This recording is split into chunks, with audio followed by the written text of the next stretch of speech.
Will be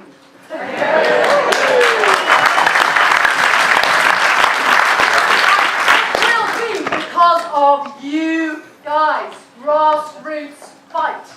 Okay? These people champion us up front, but we're behind the scenes laying the foundations for that people's vote and for that victory that will keep us where we belong in the heart of Europe. DfE, which has never been more effective.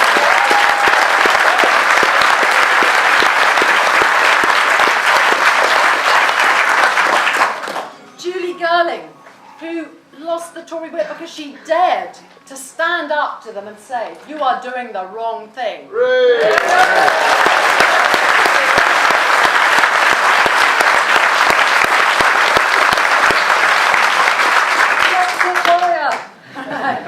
Claire Moody, also another Brexit warrior, one of our MEPs representing Labour, and here again to remind us that the fight is on.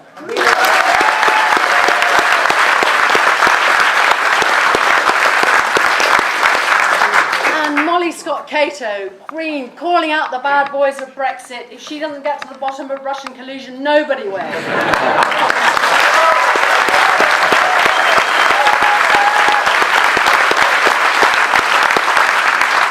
Lord Teverson, former MEP and Liberal Democrat peer.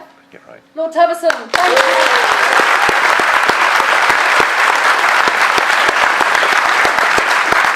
One last thing before Andrew speaks. I had a really good joke today. It was kind of a joke, it was kind of actually a very sad reflection about where we got to in this whole saga.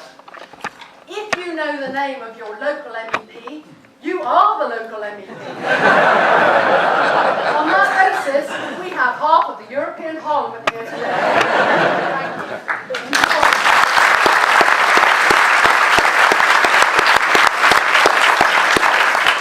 Over to you, Andrew. Great to be here today. First of all, a big round of applause to Alex and all his team in Devon for Europe. Just a fantastic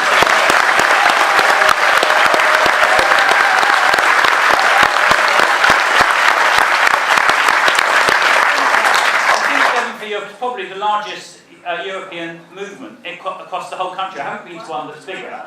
And this is exactly the area where we will win the referendum if we get it. A place which voted Leave last time, but where people are having second thoughts, they're seeing the facts, they do not want to be shut up on a small island with Jacob Rees-Mogg, Nigel Farage. And also, it's great to be here at the University of Exeter. Can I make a confession? I like being at the University of Exeter because they very kindly gave me an honorary doctorate 2 years ago. Wise and sensible people. But we will win this referendum by the young mobilising the young. That's what will happen. We need students to vote as never before. We need to give the votes to 16 and 17-year-olds because their future is more expensive.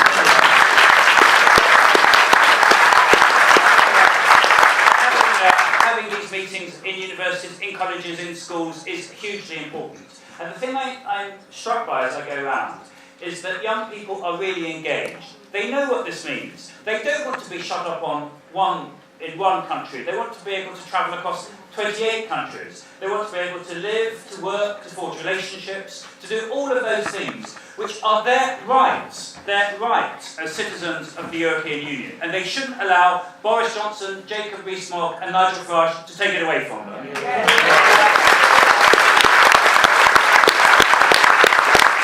Also, you have great MEPs, former MEPs, across parties. Can I make a confession, though I'm in the Labour Party? I love Caroline Lucas. I think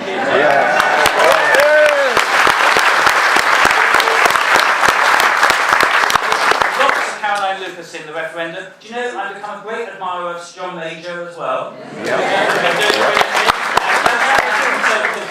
And remember, it was John Major who started the Northern Ireland peace process. The best thing that's happened in the United Kingdom in the last 30 years. And when we saw last night on the news terrorist bombs going off in DfE, do not underestimate the threat to peace, prosperity and the security of our United Kingdom in what is going on with Brexit. And when Jacob Rees-Mogg says, because I've spent a lot of my time debating with Jacob Rees-Mogg and Nigel Farage in studios, I see more of them than members of my own family at the moment. I don't know how much I enjoy that. But I've taken, because I give Theresa May her due, the reason why she's in causing this big mess of the backstop is the only way you can prevent a hard border between the Republic of Ireland and Northern Ireland, if we're going to do Brexit. The only way you can prevent it is to have both the Republic of Ireland and Northern Ireland in the same customs union and pretty much in the single market and with the same immigration policy. That is precisely what Theresa May's backstop does. And the reason she's done it is she's been advised by the security services and others that she doesn't do it, and you have a hard border.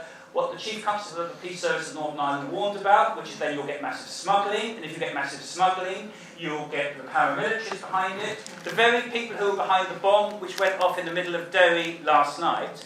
But what is our answer to this? Our answer is no Brexit. The only way you can ensure you don't have a hard border in Ireland is not to have Brexit.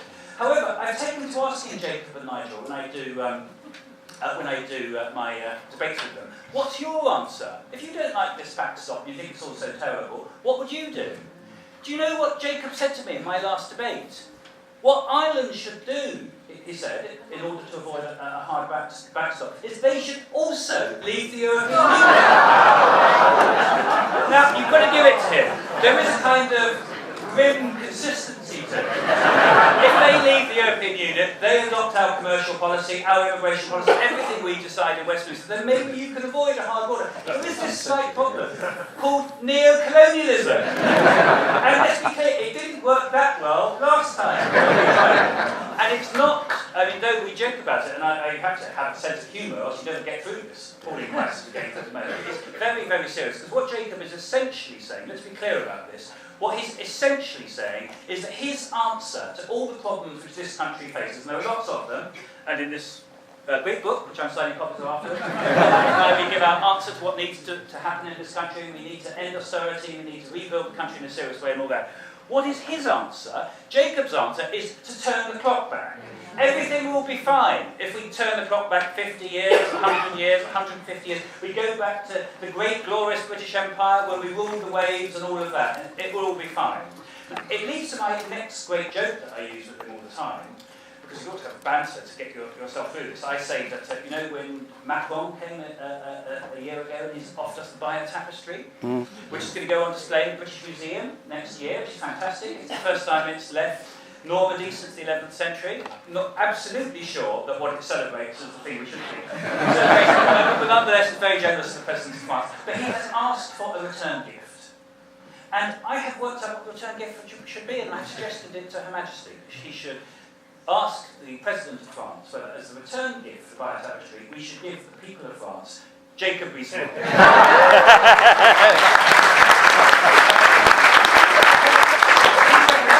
All that is best and worst in the history of this country. He can go in the Louvre, it's not bad. He can wear his pinstripe suit, watch chain. He can opine very slowly in that great drawl of his once or twice a day. However, because we have to keep this banter going, the President of France has said that with huge regret he can't accept Jacob on the grounds that the biotapestry is considerably more recent. Why do we reject Brexit? We are not turning the clock back. We want to live in Britain and Europe as they are in 2018. The past was not so great. The last 100 years of the past was 2 wars across Europe. Let's be clear. The European Union is the best peace project we have ever had in Europe.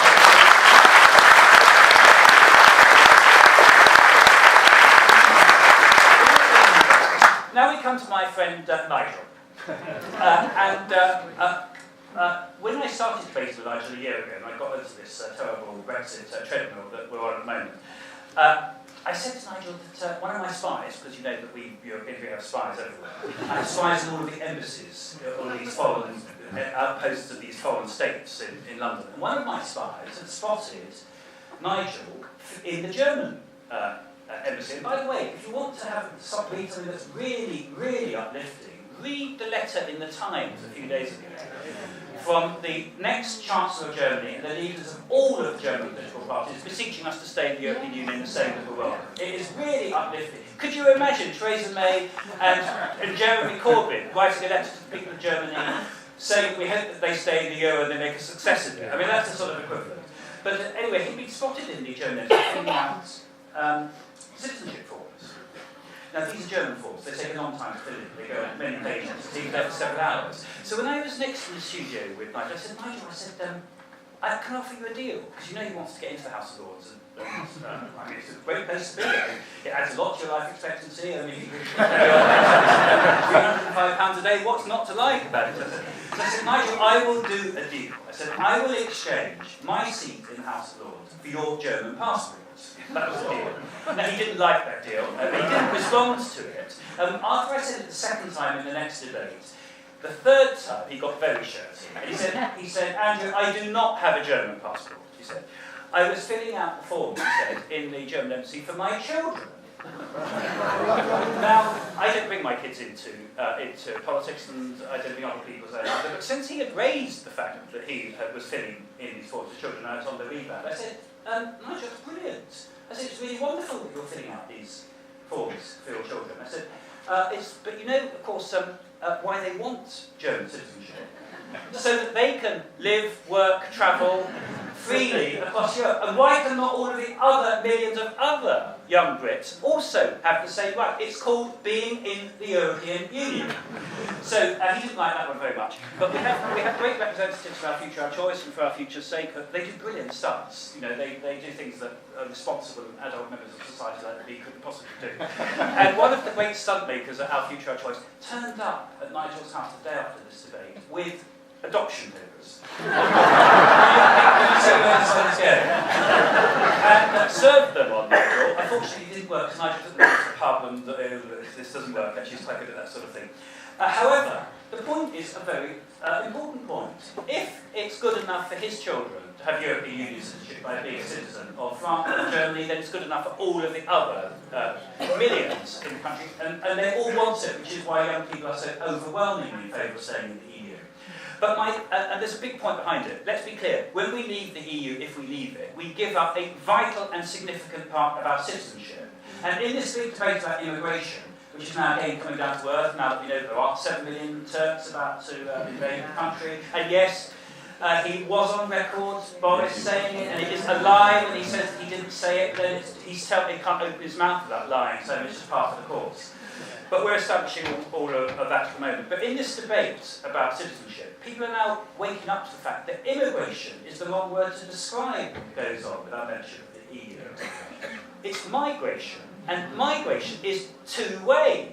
Yes, there are fellow European citizens who come here to work, and they are extremely welcome, and the xenophobia that's part of Brexit is the most disgraceful thing that is happening to this country.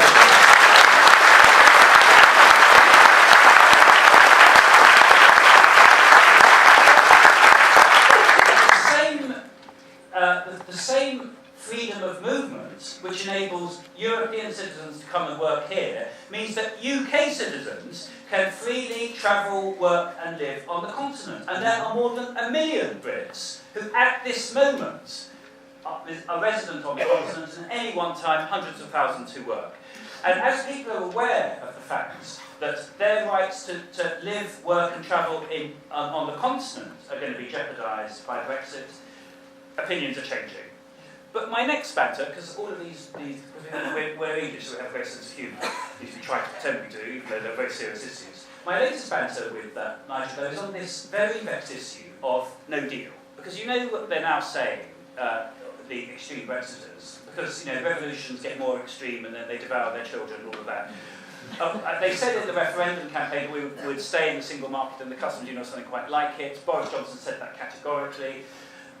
Now it turns out that the ultimate betrayal of Brexit is having anything whatever to do with the single market and the customs union, and so it goes on, which is tragic for the country if it were to happen. So what they now say is that Theresa May's deal is a disaster. Indeed, Nigel has said to me, which is very interesting, that Theresa May's deal is so bad because it's vassalage, we have to obey all the rules, we have to pay loads of money, this hated £39 billion, that we would be better off staying in the European Union and doing Theresa May's deal. Now, I like that a lot. I said to Nigel, I look forward to him and me campaigning on the same side. We will both campaign to stay in the European Union rather than Theresa May's deal. However, of course, what he wants is this thing called no deal, or sometimes called WTO Brexit, or whatever the name is. It's a load of nonsense, of course, because it can't be done, it would be illegal. It's a whole load of difficulties with it, which we can go into in the Q&A, and my esteemed colleagues who are here, who are MEPs, they know all this in intimate detail, so they can tell you all about it. However, I always like to try and bring this down to earth in language that people can understand on his LBC show, which is where I mostly debate with him. So we have this issue, which we debate now all the time, of this £39 billion. Because he says it's far too much. We shouldn't be giving all those bureaucrats all of this money, we should be keeping it. So I say to Nigel, well, how much should we give them then? If you don't like Theresa May's 39 billion, what do you think it should be? 10 billion? 20 billion? 25 billion? What are you going to offer me? And anyway, he doesn't like that. And so after about the third or fourth going round that particular circus, he said to me, cutting me short last time, Andrew, I don't think we should give them anything, he said. What we should do is it should just be a nice round number, 0. And I said, Nigel, that's great. At long last, you've defined what the sum is that we should give the European Union when we do your WTO Brexit. I said, however, Nigel, there's a problem. We can't give them nothing.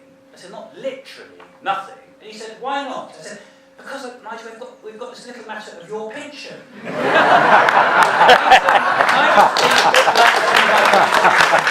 been a member of the European Parliament for 20 years. He doesn't like letting on the fact that he doesn't turn up very often. The one meeting out of 42 meetings of the Fisheries Committee, even though he complains about the common fisheries policy and all that. And I said, Nigel, we've got to pay your pension. I said, we've absolutely got to pay. I said, for 2 reasons. He said, firstly, I said, because, of course, we can't have you being a burden on the state. I said, not least because you may not become a member of the House of Lords, so you're going to get your 305 quid a day, so you're going to have to look after yourself. And I said, there's much more important reason than that. I said, because we've now ascertained in our debates that your children are going to be living in Germany. So there's going to be nobody to look after you here either.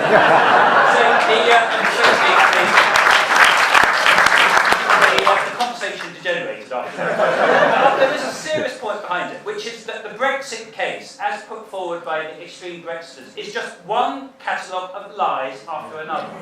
It is straightforward lies. There is no way that if Boris Johnson or Nigel Farage or Liam Fox or any of this cast of characters, if they were actually negotiating a Brexit, they would not be able to negotiate a Brexit with no payments to the EU. If they did that, there would be no openings of any agreements on trade, maybe in international courts. There is no way they could have a hard border in Northern Ireland. A hard border in Northern Ireland means breaching the Good Friday Agreement, and so it goes on and on and on. So where we're at, because I've spoken for quite long enough, where we're at the moment is that Brexit as a project is imploding. It was an impossible proposition as put to the British people 3 years ago because it was based on a whole series of assertions and lies which couldn't be delivered. To give Theresa May her due, she has tried to bring the impossible to earth with her deal. It pleases no one. For those of us who think we're best off in the EU, we get the worst of both worlds because we have to follow a lot of EU rules, but we have no members of the European Parliament, no members of the European Council, so it is indeed vassalage, or as Jacob has now taken to describing it, slavery. But even I don't go quite that far. I mean, there is a difference between slave trade and slavery, having to follow the rules of the European Council. But nonetheless, I take his point. That's not good. But of course, for the Brexiters, who think that we should cut ourselves loose, not have to do anything that Europe says, we have this great land of milk and honey called WTO and all that, it doesn't work either. So her deal went down by the biggest margin that any proposition from a government has ever gone down in the House of Commons last week, by a majority of 230. It's dead as a dodo. The only person who doesn't appear to realise that the deal is dead is Theresa May herself, who still seems to be in denial, carrying on regardless, but it is clearly dead. There is no majority in this House of Commons for any deal.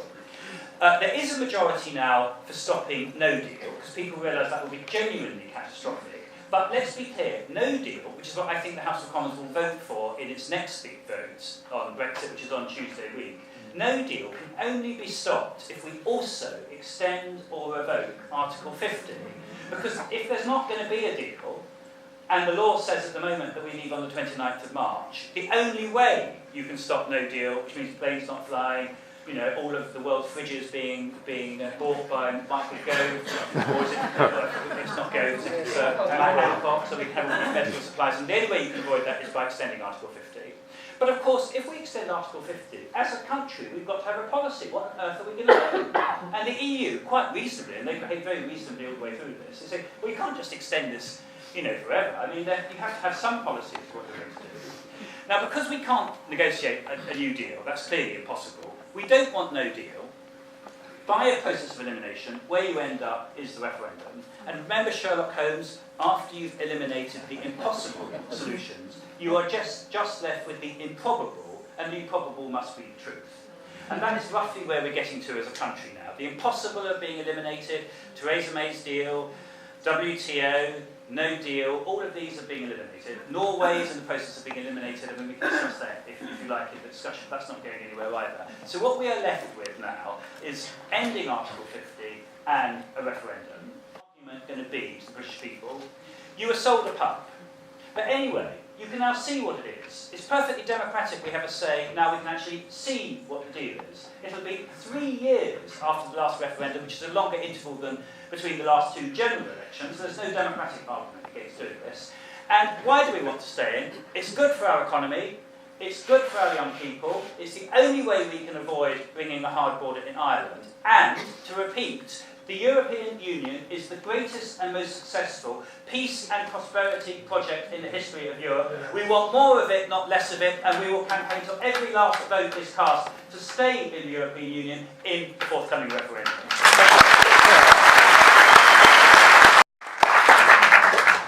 Before we just hand on to the panel, to each other, and just make a short speech, just on, I've got to do the safety thing.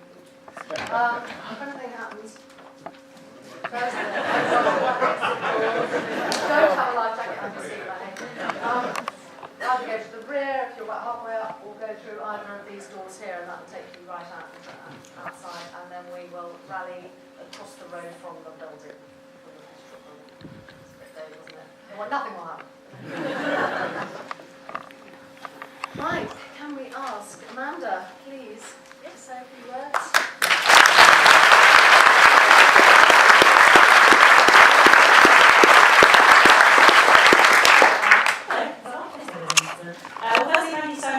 So much for having me here today, Anthea, for inviting me.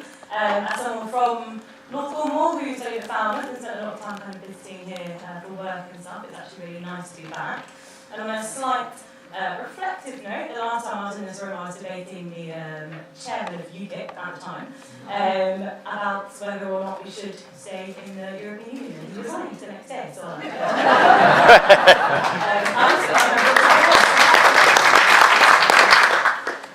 so I guess just a little bit about, for people who don't know, For Our Future Sake, which obviously the acronym is FFS and is more appropriate literally every single day or every single headline that seems to come out. FFS was created in a pub by about 5 of us who were just sitting, having a drink, really not planning on launching a national campaign or anything controversial back in March. And we kind of looked up at the TV and there was just 5 over 60-year-old men discussing a union, a customs union. It was really dull and it was very boring to listen to, particularly when you're in the pub and you're just trying to have a good friend with your mates. And it just reminded us that actually, not only did we not want this in the first place, but that we weren't being listened to. The majority of our MPs were avoiding talking to us or other young people or coming to campuses or debating us on the radio. And the frustration just kind of got so much that we basically launched a Twitter account to see what would happen. And what happened was everything kind of spiraled wildly out of control.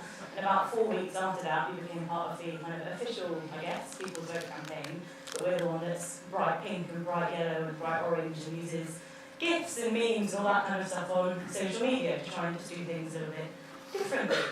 So that was kind of how FFS got going. And there's a couple of us who are fortunate enough, mostly because of very lovely donations from a lot of people like you who now do this almost full time. And since then, we're on about 100 campuses. We do works and different bits of work and roundtables and open meetings, etc. In areas that I would suggest maybe other campaign groups don't go. So Redcar and South Cornwall and the Welsh Valleys and right up in the Highlands and Islands of Scotland. So all these different areas. And it's been really interesting, apart from anything, because most young people are in a stage where I would say they are devastated pessimists, probably. I read a study that kind of like described them as that, and it feels really appropriate. Because not only did they not want it, and not only did they not campaign for it, and not only does it not reflect anything that a lot of us really, I guess, feel about ourselves and hold quite dear to ourselves, but actually people aren't prepared to listen to the fact that that's how they feel. And so when people say to me, why are there not hundreds of young people, here today? Why are there not young people shouting on the radio every single day and on TV and all leaving the Labour Party thousands and thousands at a time? I think my reply is always because they haven't been listened to for 2 years. They've been called sore losers for 2 years. And realistically, a lot of them had very different views to a lot of different people before the EU referendum as well. So I guess that would be one ask I might ask of people today is, particularly when you're talking to people who have just turned 18, so didn't even get a vote beforehand, and there is nearly 2 million of them, I think, now who have turned 18 and didn't get to vote in the referendum, is to actually do a bit of listening before kind of going into all the reasons that a lot of us agree with about why the European Union is a good project and is something that we should be campaigning to remain in. Because a lot of them have been being told for nearly 3 years now that they were wrong and that their voice isn't worth it, and that actually they should just shut up and crack on with the Nigel Farage-led WTO cliff edge Brexit, whatever word to use to describe it today. But I kind of wanted to focus just on 2 things. I'm not going to talk very long. And one was something that got launched yesterday, and it was called The People's Voice.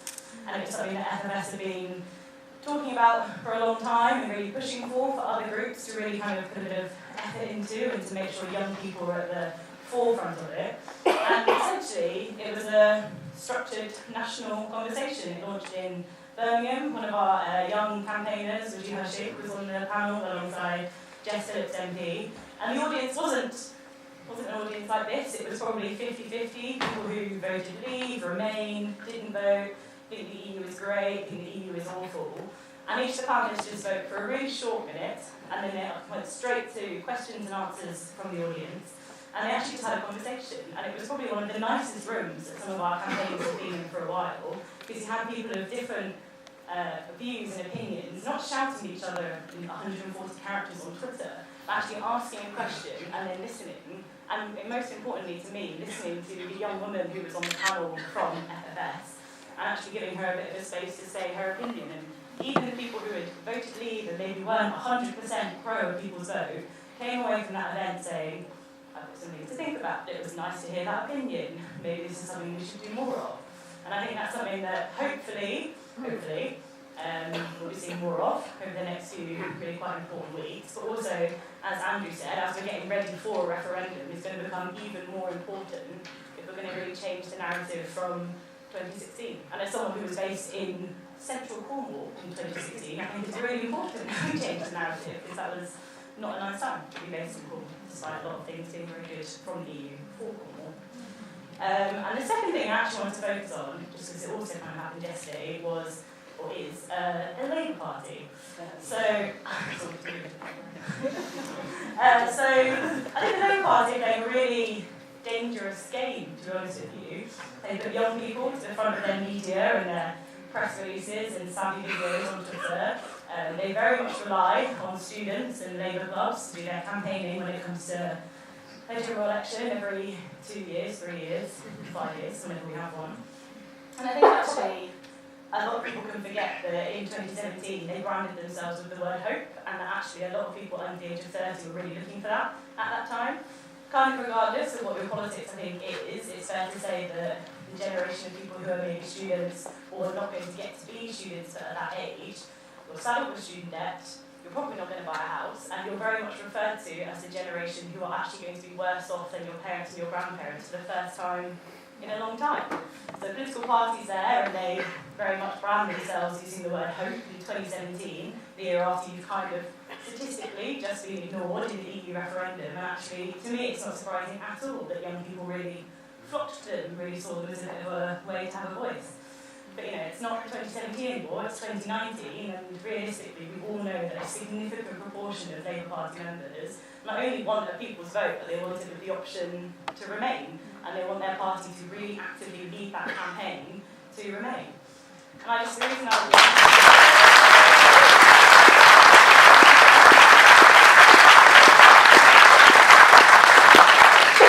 think one of the reasons it kind of struck me yesterday was because some of our groups, basically people up in Edinburgh, I think, kind of came up with the idea of like a nationwide Labour Party focused campaign day. And the slogan of it was, if you're with us, then we're with you. So obviously it was just like our young Labour campaigners, but they were out there all the way, literally from Falmouth to Edinburgh to Wales, campaigning and really talking to other young Labour members, saying, look, like, we're quite cool, we're quite prepared to stay with the Labour Party if they actually start to reflect our views.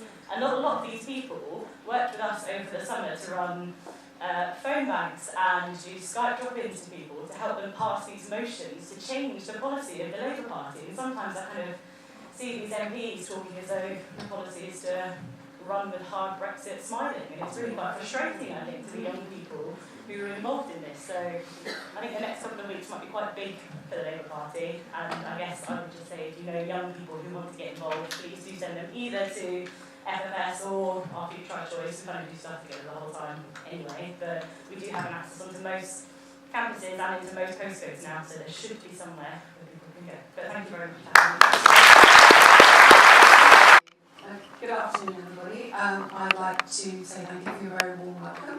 I think many of you have either met me or seen me before, but many of you probably haven't. So just to reprise that I am one of the two Conservative, was elected as a Conservative a couple of times, but I'm now an independent MEP in the European Parliament, having lost my membership of the Conservative Party, having been expelled, in effect for not... Actually, I voted almost 2 years ago now to say that the government weren't progressing fast enough with the negotiations, which apparently was a capital crime.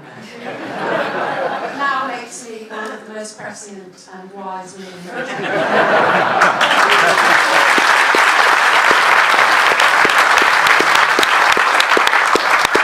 But I take no pleasure in that, and I take no pleasure in the fact that actually I feel little regret now at having lost that party label. And I've used this phrase before, but it sums it up nicely.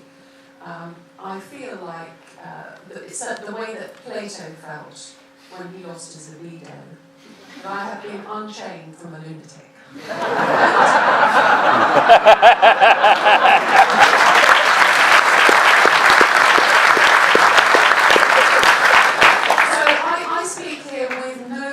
Political allegiance, and I think that's a really important point to make, because I think as the People's Vote campaign we need to be really careful that we stay cross-party, broad and welcoming to everybody. And whilst I think actually it's very legitimate to talk about young people, the Labour Party, they have a tendency to work hard when they're part of a party, they see something, it's all good therapy, we're all having great therapy here today with jokes and everything else, great.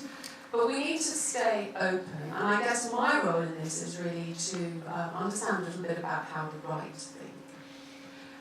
Having been a Conservative Party member for the best part of 40 years. And towards the end of that tenure, the Conservative Party has become more and more the prisoner of UKIP. And I see it now emerging really with UKIP having moved even further to the right. They're really the EDL now under Gerard Batten. With Mr Farage telling us he's going to launch a new party. Let's assume it's going to be called Leave Means Leave. I believe that he's halfway towards registering that.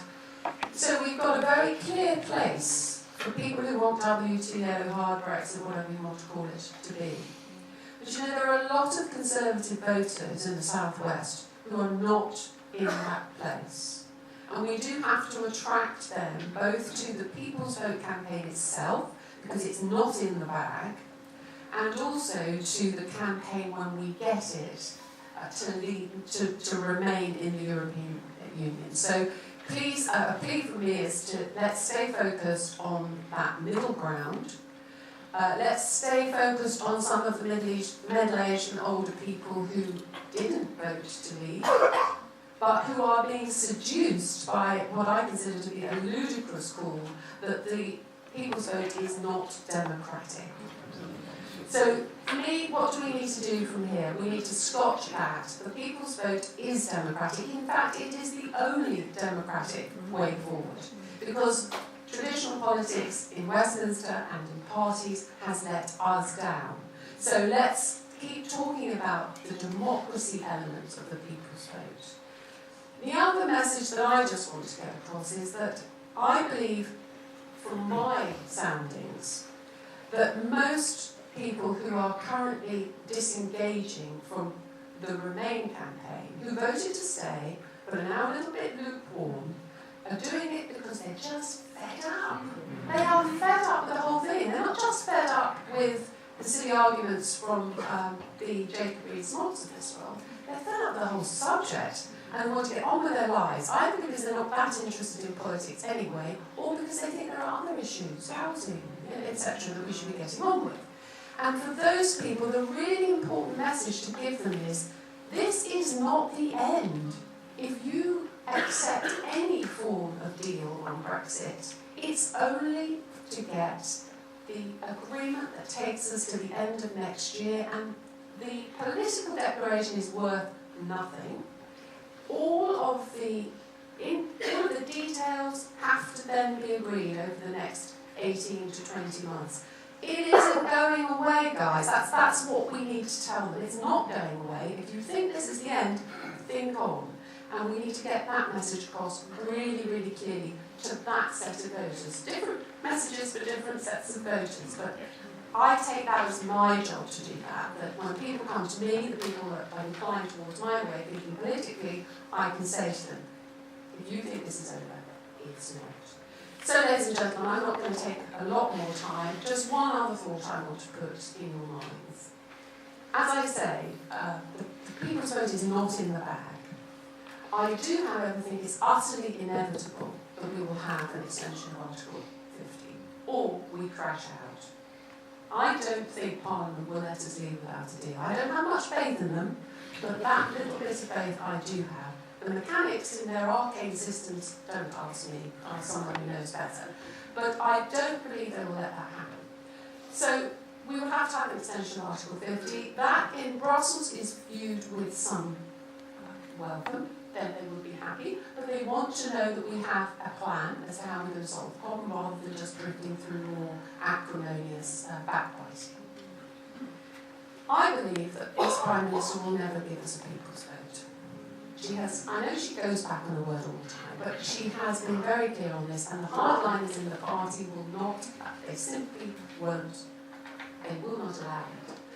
So it could be that we're going to end up with an extension of Article 50 with a commitment that we will fight the European elections. Those European elections would become a proxy for a second referendum. We in effect get a second referendum without having to call one, because parties will divide, in or out. The Labour Party will have to decide which one it is, so will the Conservative Party, and God knows where they're going to go. I don't actually care. Really much. We are in a position where we could use that referendum as a way of testing the will of the people. And if we do that, just remember, to me, there's a very big plus point. There are 2 to 3 million Europeans in this country who could vote, but will not get the franchise in the people's vote. Because personally, I don't think it's possible to change the franchise from the previous one, but we'll probably discuss that. But I think that actually could be a better plan. Not to say I'm going off message with people's vote, I'm not. I'm absolutely behind it. I just can't see how we're going to get it delivered by this Parliament. So, with that thought, I will leave you, but thank you all very much. And to all of you who've written to me, and there are bound to be many of you here, because I've so many supportive letters and emails, thank you very much. I appreciate it. And thank you so much to all of you for turning out this afternoon. The energy that you all bring to this debate, and the persistence and the just keeping on that you are all doing is, I promise you, admired by all of us who are living and breathing this day in, day out as well. I also have to say I've been sitting here and admiring Andrew's socks. So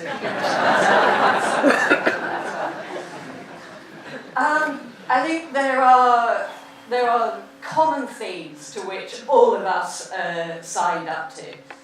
The point that is endlessly made about prosperity, I mean, you hear about trade deals, customs union, all of that. Actually standing in this university the part that I want to talk about with regards to that is us being part of the largest research area in the world as a whole.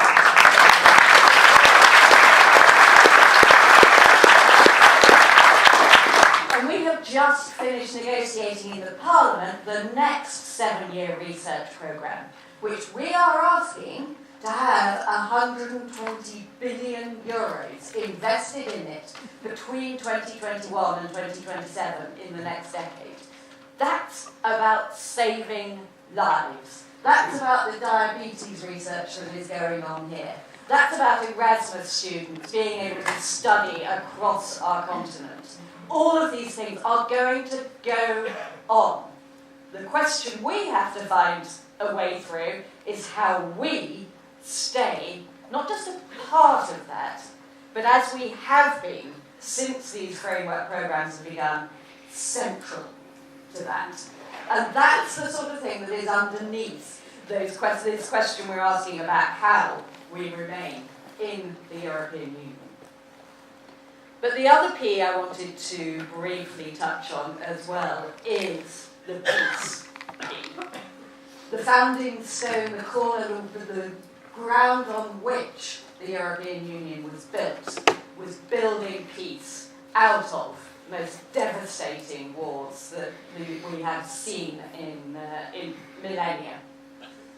And there was a moment this week that completely brought that home. In fact, there were two moments. One was we had a photo opportunity around the Me Too campaign in the Parliament this week, and supporting all our staff actually who have led this campaign. And I found myself not just standing next to, but sort of arms around each other, a woman called Martina Anderson. Martina Anderson is a Sinn Féin MEP. She has been elected from Northern Ireland, and she spent 13 years as a convicted IRA terrorist in prison. Now, this is not something that's a natural place that I thought, right, that's where I'm going to stand to be in the European Parliament. This is somebody I'm going to be standing next to. It turned out, as somebody in the world of peace that the European Union represents, she is a brilliant campaigning, elected politician. She is now in a completely different sphere to the one that, looking around this room, not a too distant age from me, to the world that we grew up in, where terrorism for us meant the IRA, where there were bombs in London and Birmingham, Manchester, never mind the impact of lives in Northern Ireland. So, to have had that experience, those conversations with Martina earlier in the week, and then to have the bomb in Derry last night, just shook me to my core. And to know that it is the Irish that are standing by our peace treaty, but people like Rees-Mogg, people like Liam Fox, people like Boris Johnson are willing, and not just willing, but are willing on the ripping up of that peace treaty. The Good Friday Agreement that, yes, John Major started and that Tony Blair and the Labour government post-1997 finalised and signed. The idea that that counts for naught is, frankly, horrifying that those politicians are willing to take that position.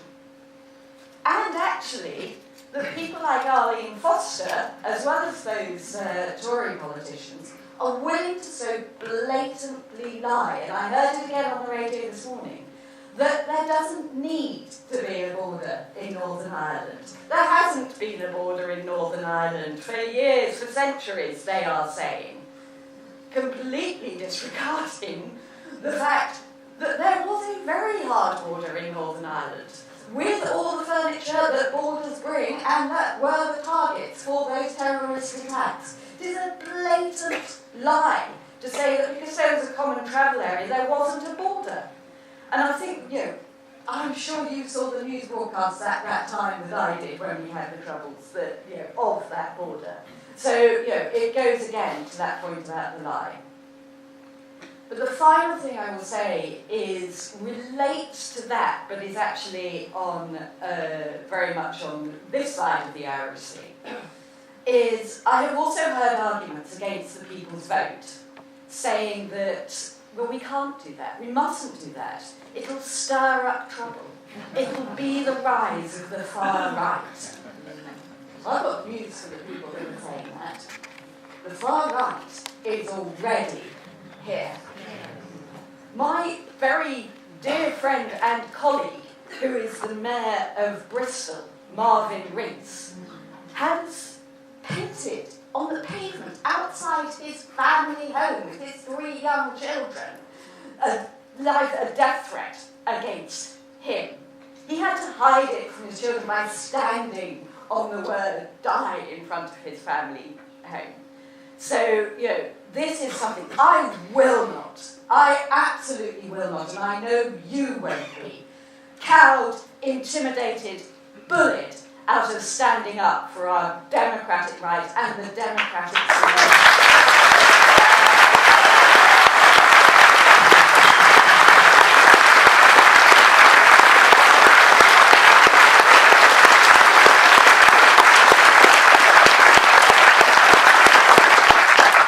Thank you for that, and just keep doing what you're doing. Thank you.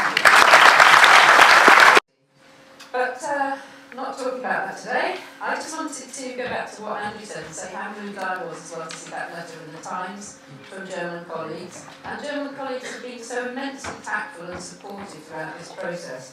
But they've also, I've got to say, at points had quite a laugh, sometimes at our expense.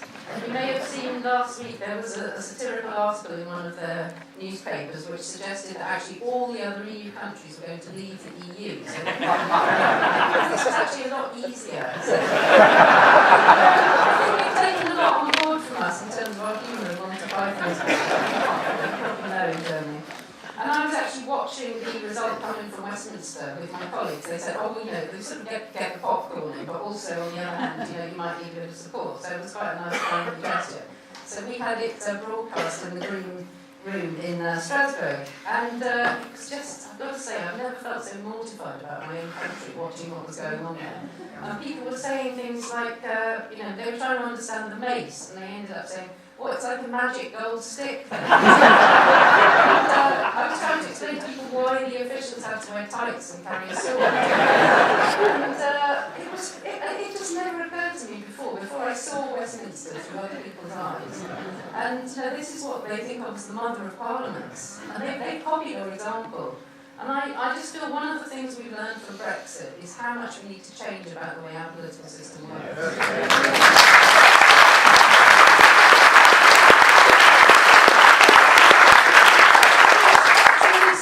Now that you can sort of make an impassioned plea for a written constitution and everybody applauds and is really excited about it. And so that will be one of my demands, a written constitution, so we actually know what our politicians can do in our name. And I think the other two that are really important are fair voting system. If we didn't have this two-party system, we wouldn't have got into this mess we're in.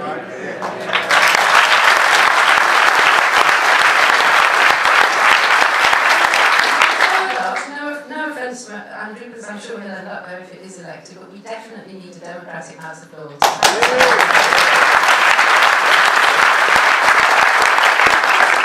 Find some sort of role for the Queen. The Queen, incidentally, seems to be the only person who hasn't lost any authority throughout this whole process. I think she's not very impressed by what Theresa May's up to, and I understand that she's offered for Philip to drive her home. Anyway, that's the end of the jokes. I can't help it when Andrew starts telling jokes.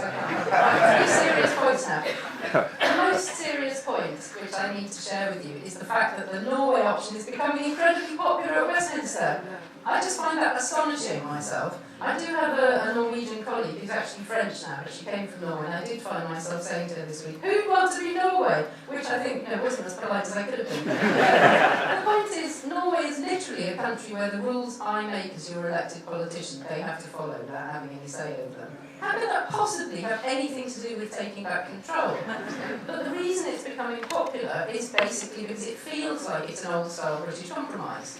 It's being rebranded now as Common Market 2.0, which is completely deceitful branding, actually, because it's, European Union is not a common market, it's a political entity.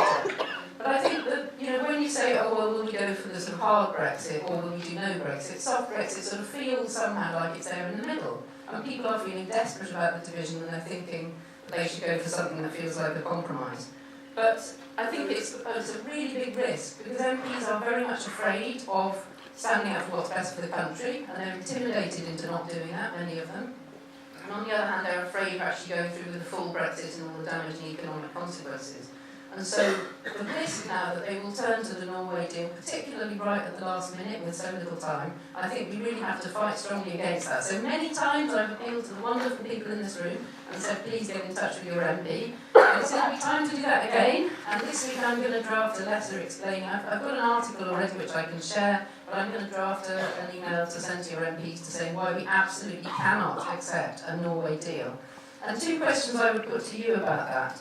The first one is, do you think that Norway is better than our current EU membership? No. So why on earth would we go for it then? If we don't want to do Brexit and we don't want to leave the political institutions, then we stay in the European Union. I think that's completely clear. But the second question is, do you think that if we left under a Norway-style deal, the Brexiteers would pay any attention to that at all once we're out? They would immediately turn their back on that and we'd get the hardest possible Brexit. And that's the real risk with the process we're in now, because most people have not grasped that we're actually talking about the way we get out. There's absolutely nothing fixed in law about what the future relationship would look like. And so the reason we have to stop Brexit altogether is because if we leave at all, we will end up eventually with the hardest possible Brexit. So then a few questions for Devon. I was very fortunate to be on Radio Devon. Has anybody here listened to Radio Devon?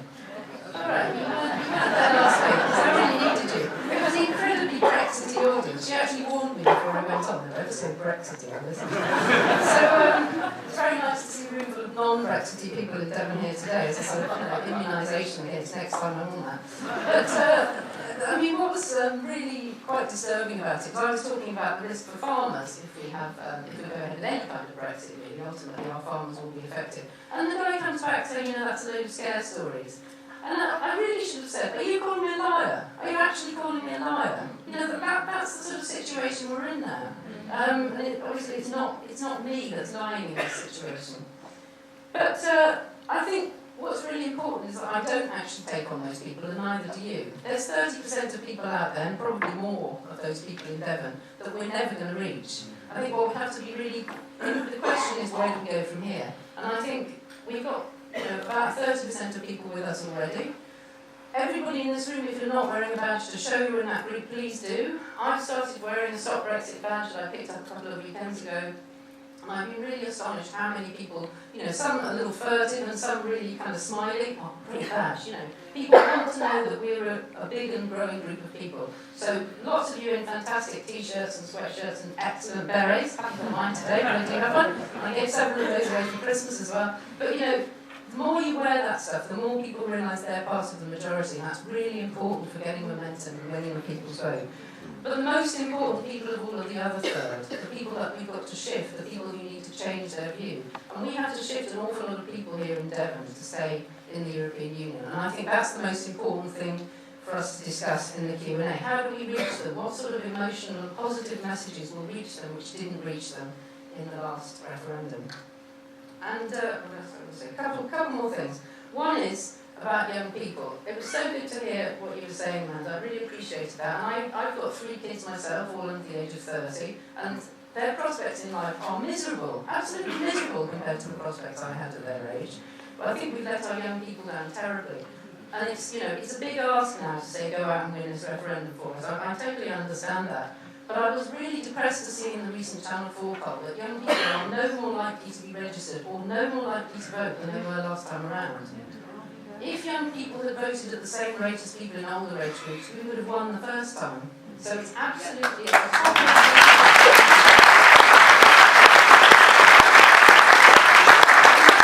not a job for Amanda and Lara and Femi and all the other fantastic, wonderful young campaigners. Incidentally, what a great thing it's been to see those people come forward through Brexit. I mean, there are some silver linings in Brexit, and to me that's one, just seeing the wonderful young people coming into politics. But we can't leave it to them. It's our job to connect with young people, to help them register, to stand there with these gadgets out in the street and get people onto the electoral roll so that they can exercise their right to vote next time. And the last thing is also something Amanda talked about the people's voice. I think that's so important as well. But it's late, isn't it? It's late now to be asking people what they want from Brexit. But I think one of the things we have to take out of this process is that if you ignore really serious issues that people are really unhappy about in the way their politics is working, and if you don't engage people, then ultimately that's going to blow up in your face. So not only do we have to make sure we get a people's vote, not only do we have to win the people's vote and stay in the EU, but we have to use this opportunity to revitalise our politics and make sure we're living in a flourishing democracy. Union flags in the United Kingdom, and every day, every time we went to work as parliamentarians, they were out there saying Brexit is wrong, more latterly people's vote, but having those flags waving. And it was great over the last week when that vote came up.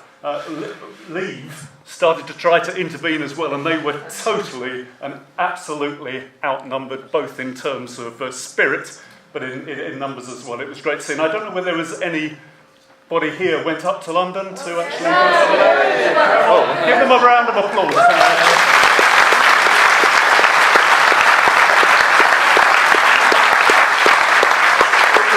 Real delight to see. I'm just going to say, just repeat some of the things that you know that really get up my nose about the Brexit debate at the moment.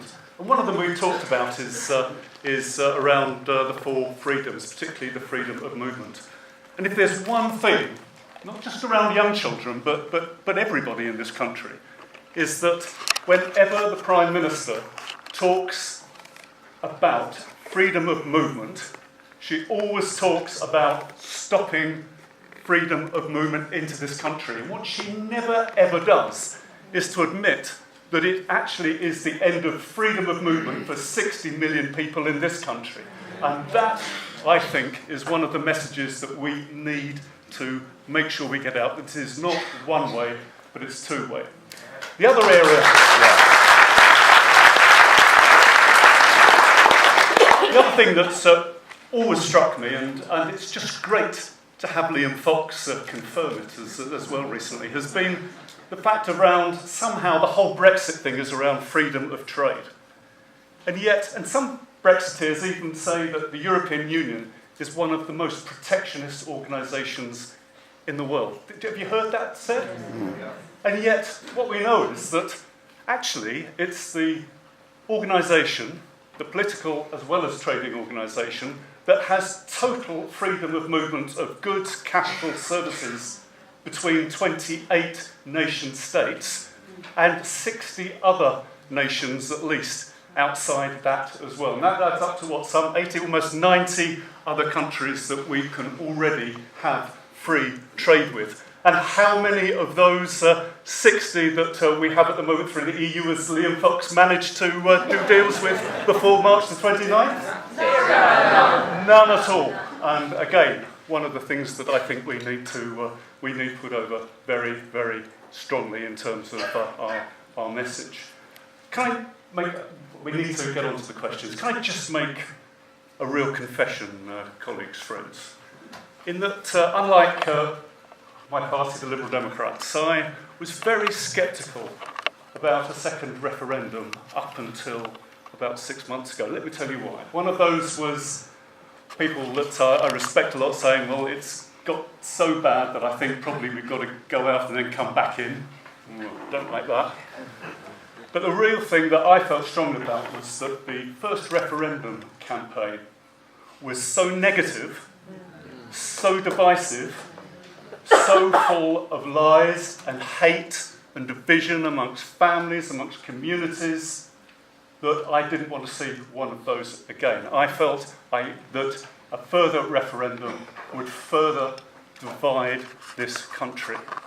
But I tell you what changed my mind is that seeing that 2.5 years down the track, this country, because of the way the government has dealt with the Brexit process, and because that offer could never have been met, this country is as divided, tragically, as it was the day after that Brexit vote. And I believe the only way that we can start to heal that process is to put that decision away from the politicians that have been so ineffective at Westminster, though the amount of cross-party working that's been going on has been a great thing to see in terms of some of our past. But I believe it's only through that people's vote that we can start to bring this country together again. And that's why, as a fundamental, absolute, complete Remainer, I am now saying a people's vote is the way forward. It's the way forward for this country, but it's also the way forward for Europe globally and our influence in that world to make sure we have a better world for the future. Yeah, welcome everyone anyway. The question I've got is this.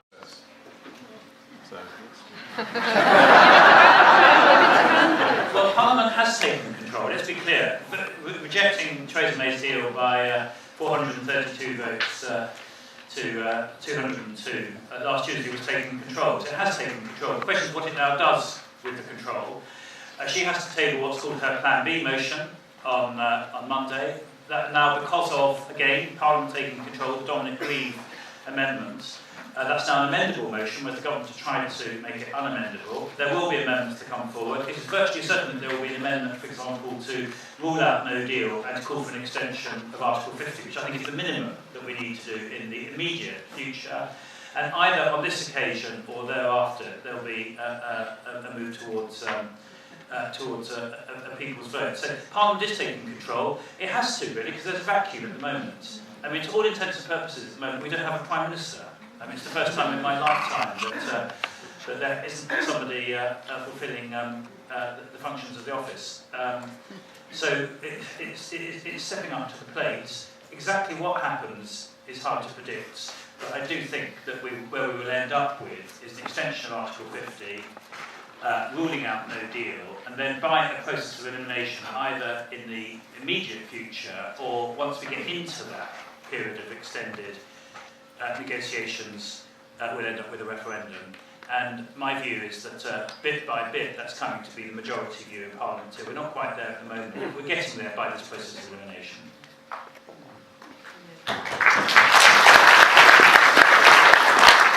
I know Andrew's a real expert on this stuff because he's a historian, a political historian, and I edited his book years ago. I told him this recently when I worked at Oxford University Press, and there wasn't a single mistake in it. So I wouldn't dream of disagreeing with anything he has to say. But I would say that this is a real problem because of not having a written constitution. So nobody really knows who's got the power to do what. And it all goes back to some kind of arcane process, and you have to have read Erskine May to understand, and even if you have read that, you probably don't understand, then you obviously need to be touching the golden magic stick at the time. Anyway, what I seriously wanted to say is that the official version is that the government proposes and Parliament disposes. Am I right? Perhaps I got that the wrong way around. But what that means is everything has to start from the government. So this is where we come back to the point Julie made. If the government really wants to stop a people's vote, they're in a very powerful position to do that. And the most power that they have is in actually controlling parliamentary time. And so if it can't be debated in Parliament, then how will it happen? So I would like to know more about this myself because it's not my process, but what I do know is that we as European parliamentarians would not dream of allowing anybody else to decide how we use our time. And I think that's one of the things that absolutely needs to change. Because if our representatives in what we think of as a sovereign parliament cannot decide to have the time to put the motion to do what they think is best for us, then something has gone really seriously wrong. So I hope Andrew's right. I believe in my gut that a way will be found if this is the best thing to do, but I think the process is not straightforward because our constitution, unwritten as it is, says that everything begins with the government.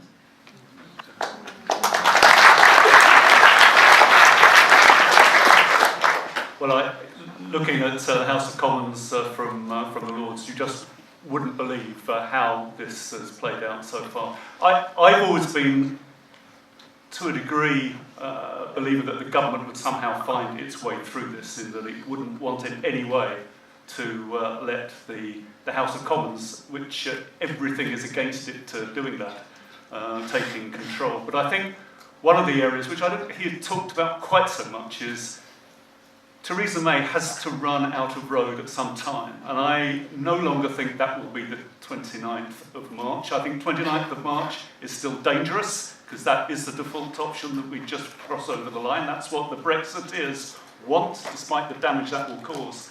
But I feel that this week will be the point when the cabinet itself perhaps disintegrates, because there is such a wide range of views and outcomes and things that people want or do not want. I believe that the fragmentation will take place there.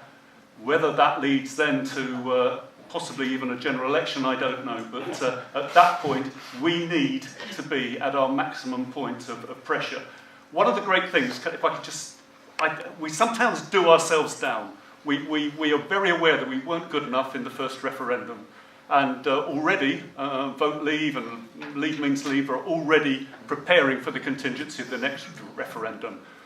But we shouldn't be pessimistic. Just the fact that that phrase, people's vote, is now used again and again and again, even in media that is not in favour of our view and what we want to move forward, has shown that we are starting and have made real progress over the next few months. And one of the great things I think about the next few months is that there is no way that this option can be marginalised and it can continue to make itself get to the top of the agenda and the only way out. But I think it's the cabinet disintegration that maybe happens next.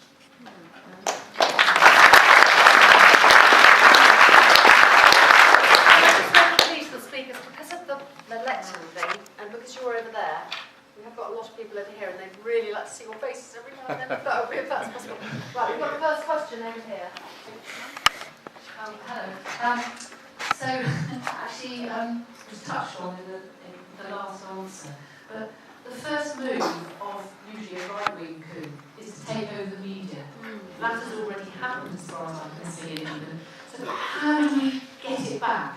How do we get our own media back and get it presenting truth?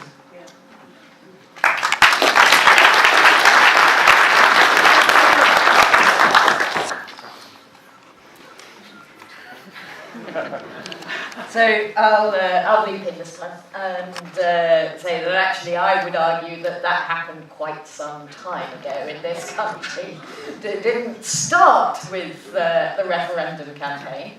It is underlying the fact that we lost the referendum not in the months leading up to it, but in the decades leading up to it, where Brussels was always a convenient scapegoat for things people didn't want, and then national politicians always took the credit for things that were done at a European level, but people welcomed in this country, and British politicians went, oh, well, we good, we did that. And so, there's never been fair reporting.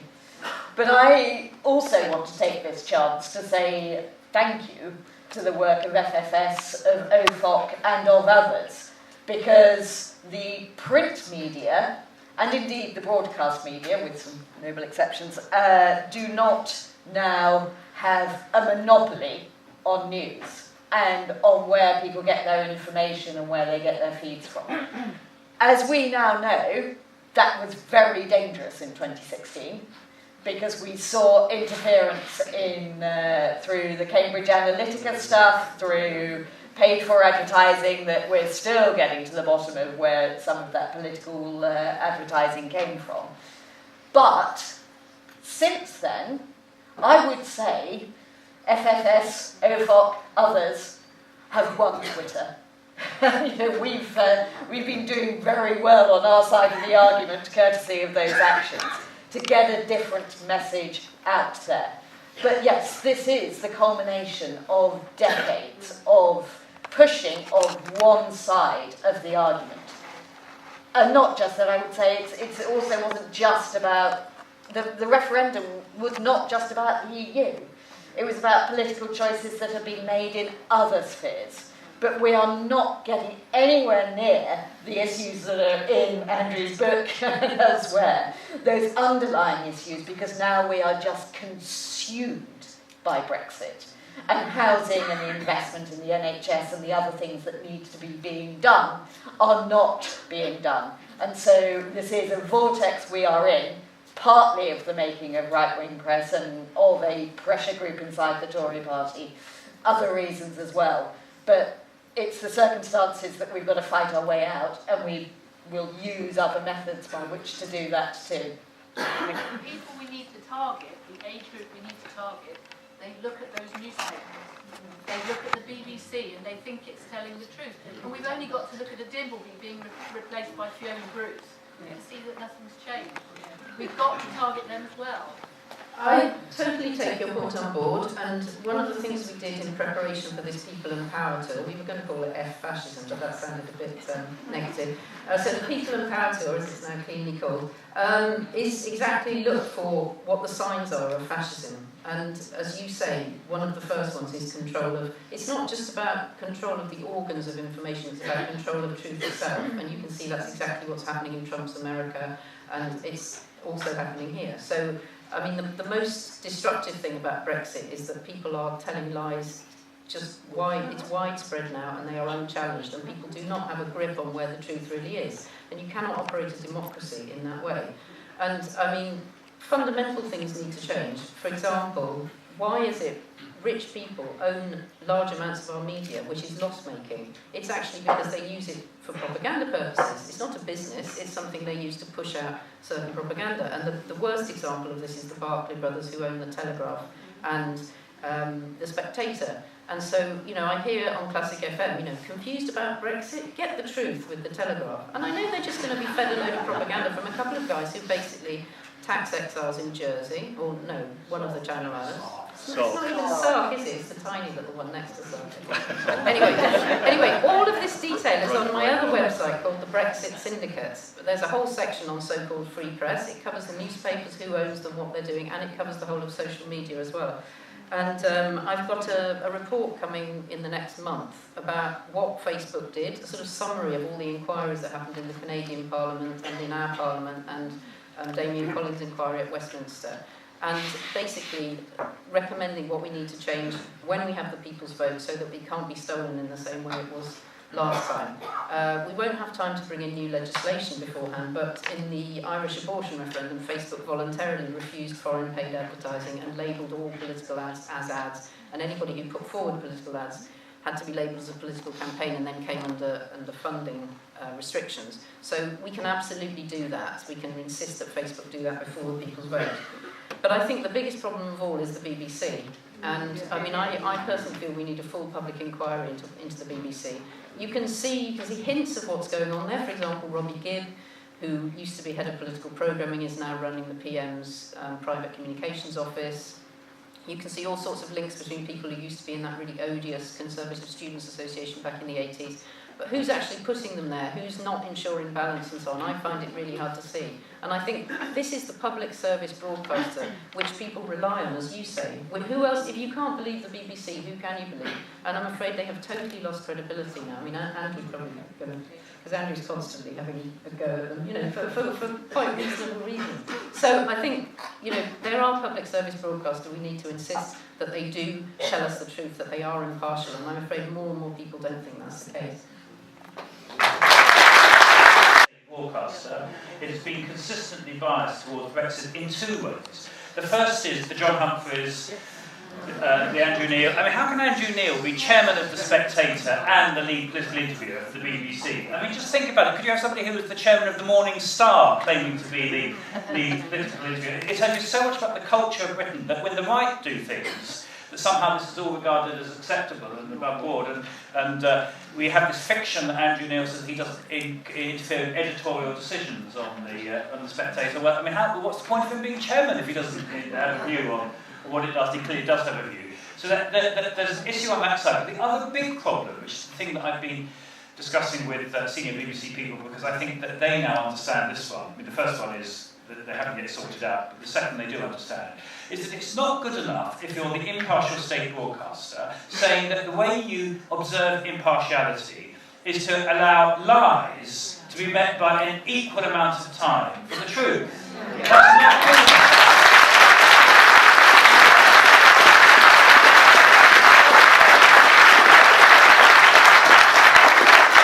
Being impartial is not to be impartial between lies and truth. It is to call out the lies. That is your job on behalf of the people. 350 million a week for the NHS was a lie. 7 million Turks coming into the country was a lie. What the BBC should have said is, they are lies. You cannot say those things and correct them. Now, Robin, who's been a phenomenal campaigner on climate change and environmental issues, has been very much engaged in what I think is a path-breaking case that has been with the BBC. Because remember, the BBC did the same with climate change deniers. Nigel Lawson, who's in our house, in the House of Lords, was busy claiming with this thing called, what was it called, the Institute for Climate... Global Warming Institute, that somehow there was a scientific basis for questioning climate change. And on a famous episode of the Today programme, he said this and he wasn't corrected.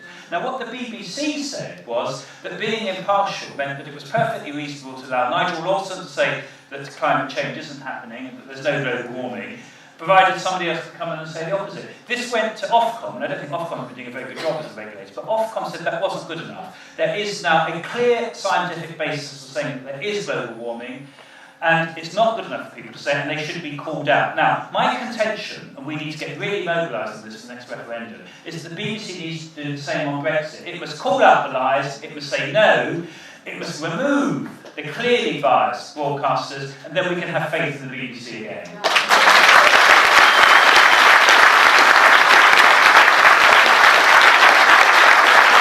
Comments is, I look at the BBC website a lot, their news pages, and look at the comments from people. And I've got loads of pro-Brexit cheerleading. We need to counter that, so please all register for the BBC and comment on their news website to counter the lies individually. Secondly, is there any push for any kind of sort of Mueller inquiry into the illegalities around the Leave vote?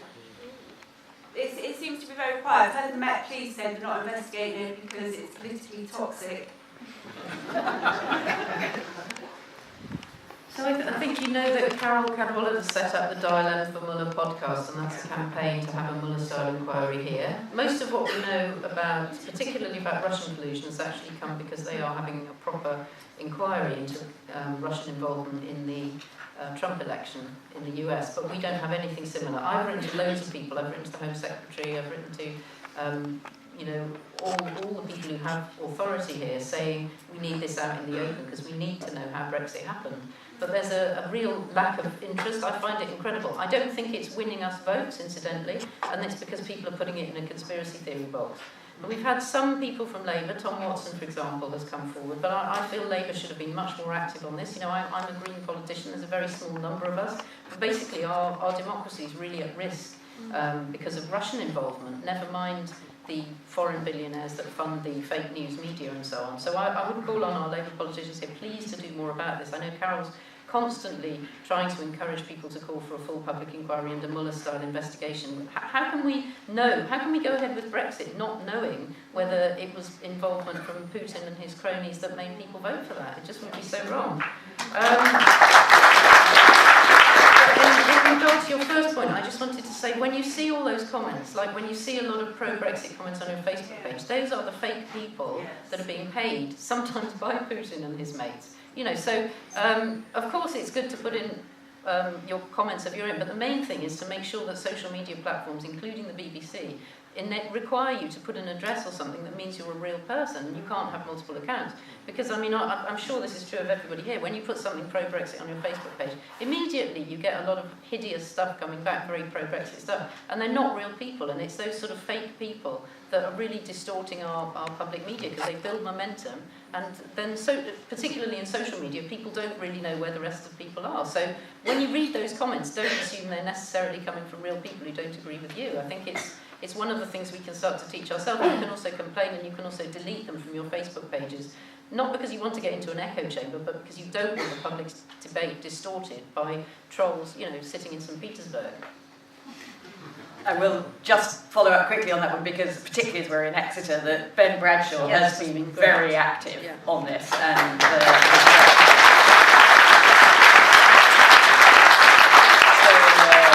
you definitely have an MP in this city who's working on that as well. The other thing is that, in a sense, while we need an investigation, while we need to go into what happened in 2016, we need to be learning the lessons, as Molly said earlier, about how we protect ourselves in the future. But what we need not for the people's vote to look like is it is a refighting because somehow 2016 was a cheat.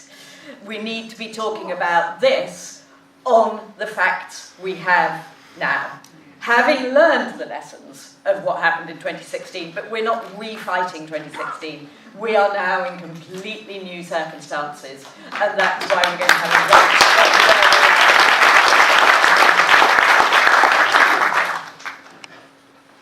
We've got a question from... Yes. I'll that down. Oh, sorry. Let them one down there. Yes, go on quickly. Apparently ended on not refining 2016 from any of the major parties now, when the social contract round in Devon, as was sort of raised earlier about what we need round here, is failed. There is no social contract in Devon anymore. All our services have been cut, and when you had the referendum, most of the issues, both Leave and Remain, were all about national governance. Very little of it had to do with anything that's happened in Brussels. Fisheries policy, maybe a little, but that had nothing to do with the fact that there was poor investment in that in the area to begin with. There's poor investment from Westminster, and that never gets mentioned.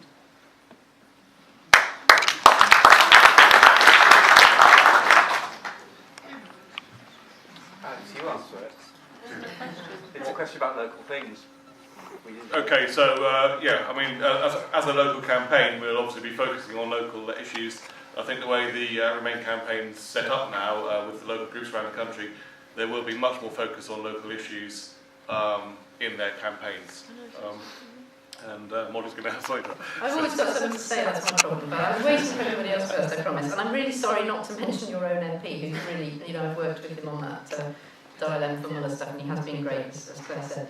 I totally agree. I think the Remain campaign was abysmal last time. There were lots of things that went wrong, and there's looking back is useful to some extent, but looking forward is more important. I think that's true.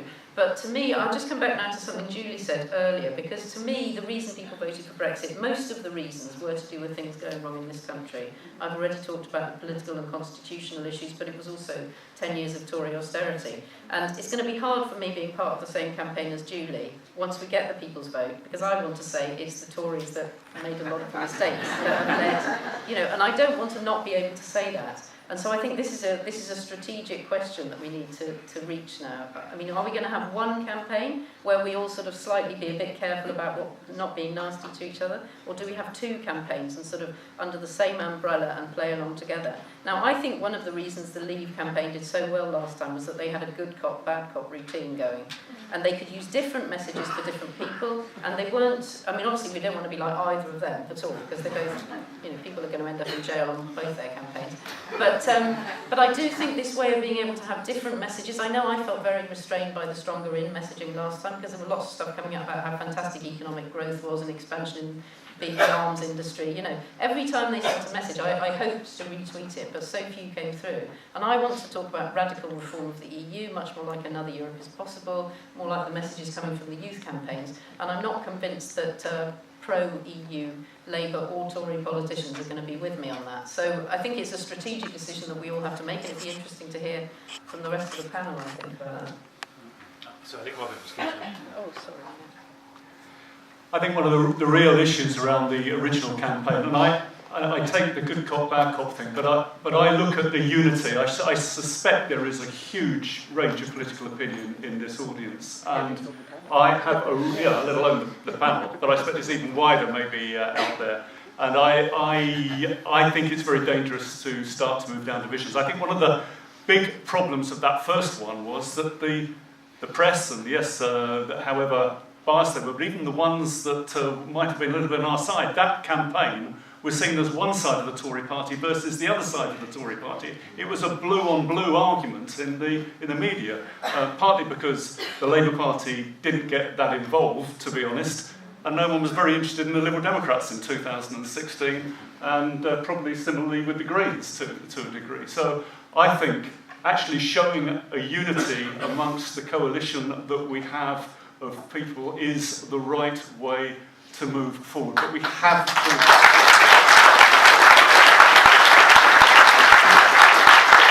And I give great credit to people like Andrew in Westminster. That coalition actually works at the moment, both in the House of Commons and the House of Lords. And that's something that I think is one of the ways forward. But over to Andrew. Can I just say, I think part of the Brexit experience is that we've all been radicalised. We are much, much more pro-European now than we were 3 years ago. Let's be clear. 3 years ago, how many European flags did you see? How much did we all know about the history of the European Union? How passionate were we? You know, as I've got more into it, I've become more passionate about Europe with each passing month. I mean, I now realise much, much more acutely what we're going to lose even than 3 years ago, and I've been a lifelong pro-European. There's another respect there which links directly to your question, sir, on the issue of local campaigning and what's happening to the local social contract, because I take very seriously what you said about austerity and all of that. One of the areas which I've radicalised a lot my own thinking recently, I think this is probably shared now across the political parties, is we have got to hand more power down in this country. We cannot carry on running England as if it's a colony, which is roughly how the country is run at the moment. And just as we need Europe to do the things that Europe is good at, maintaining the peace, ensuring that we have a more equal regional development policies across the continent, trade and expanding trade internationally, common rules when it comes to minimum labour conditions, all dealing with global warming and climate change, which can only be done on this basis, all that's important. We do need to hand a lot more power and budgets down.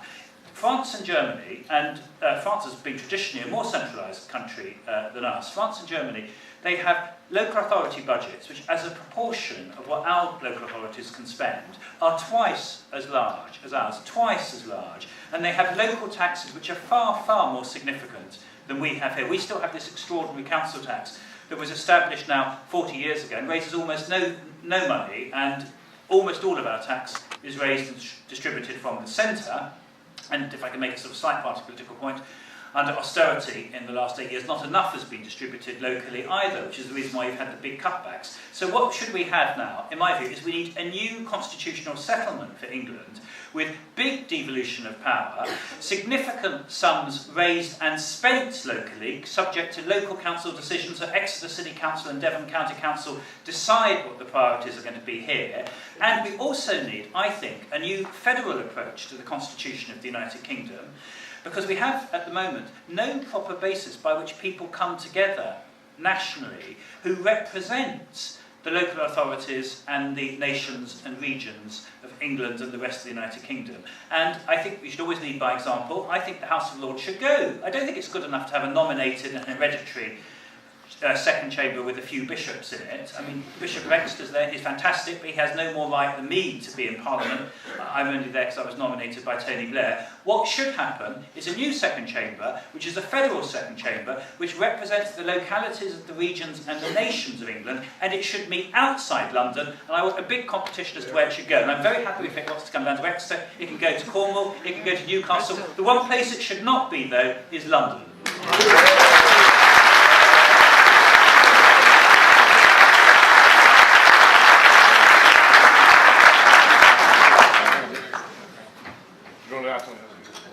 Well, I just want to make a general point. Do we want to stop Brexit or not? Because if we get, this conversation is taking me in all kinds of really interesting directions. I'm very happy to talk about devolution for England. I'm very happy to talk about the rights and morals of austerity. But actually, is that going to win us a vote against Brexit? For me, the issue about press.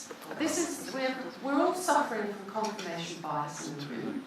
The press has never been fair, as far as I'm concerned. Look at the way it was censored during the Second World War. It's always been owned by people of the right, if you like. almost always. There's been all kinds of skullduggery going on. If we don't have a state broadcasting system, then it will simply then go to people who have the money to pay for it. So I think we should be supporting, albeit trying to change, but not demonising the BBC. Demonise it too much, you're going to lose it. I think we have to be really careful about what we're talking about here. We want to stop Brexit for our various different reasons. So we should not be talking about our different reasons, we should be talking about the things that unify us. Now, it may be that for this room, demonising austerity in the Tory government unifies you, great. But there are people out there who vote Conservative who we want to vote against Brexit. And if you want to alienate them, then some of this rhetoric is going to do that. So whilst what I think personally is irrelevant, what I do know is that if you take stopping Brexit too far off radically, whether it be to the right or the left, then it's not going to happen. So let's stay together. What do we do next? I think some of these things coming up on here are great. And go to events, learn, network, connect. Learn what people who don't think like you do think about Brexit. And what will motivate them to go out and vote to stop it. And it may be that economic growth is the thing that does it. And whilst I agree, Ronnie's a dear colleague, and we have very different views on economics, I don't think it's a great idea to go out and talk about that in the context of the people's vote. I think we have to put a lid on it. I put a lid on some of mine, and I think, colleagues, we all have to put a lid on it and talk about the things that unite us. Because we've proven that we can work together. We work together really well on this subject. Let's stick to the subject.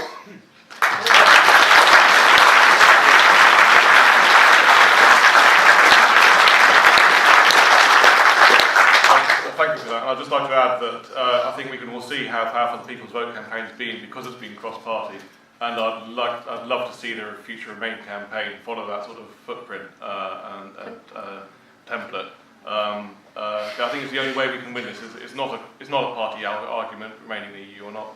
It is a cross-party completely. Can I quickly argue, since I don't agree? I'd like to hear from people out there. It sounds like almost everybody does agree with this, but I'm thinking about that 30%. I'm thinking about working class people in Stoke who don't have a house. I'm thinking about how the same message from a united force that looks like the political establishment is going to win their vote. That's what worries me. It's not people in this room. I mean, British people like to feel united, they like to feel that there's a consensus, and I like to feel that as well. And what everybody wants at the moment is to bring the country back together. But the truth is, we don't agree about what's gone wrong. And my view is that most of the reasons people voted for Brexit were not things that are wrong with the EU. We have to find an explanation, and I agree with your point. It's about the social contract. What people are unhappy about is they do not feel their politicians are serving them. And if we're all the same politicians, all in the same gang, all telling them how great the EU is, I'm not sure that's going to work. So I'm not suggesting we attack each other. I'm just suggesting that each time we have people with slightly different views. I mean, for example, if we have a cross-party campaign, it's likely that it will be dominated by some of the same people that you're used to seeing, which somebody said was like, I think it was Amanda said it was like 5 guys over the age of 15, probably were white as well. So I'm very keen that that doesn't happen, and I know that the cross-party campaign is deliberately putting other voices forward, but I'm just questioning whether that is the best strategy or whether it would be better to have an umbrella campaign with different campaigns in it. Anyway, it seems that nobody in this room agrees with me, so let's take it right. But let's really focus not on people like us, because it's the people that don't agree with us who are the people we have to persuade. Okay. Thinking about the Remainers in the Commons, and possibly the closet Remainers, is there either the appetite or the courage to revoke Article 50?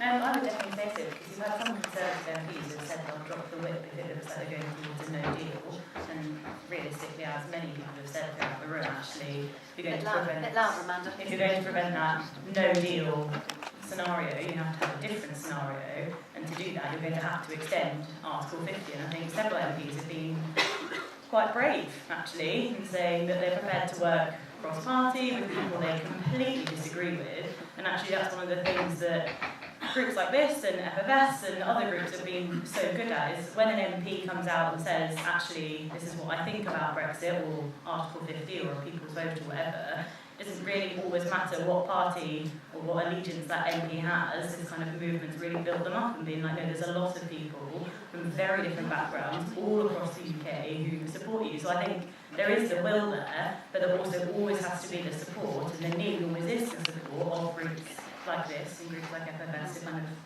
build them up and make them realise they're not going to be thrown out of the Commons or whatever straight away just for saying something that 2 years ago might have been really controversial, because 2019 is quite different to 2016. Can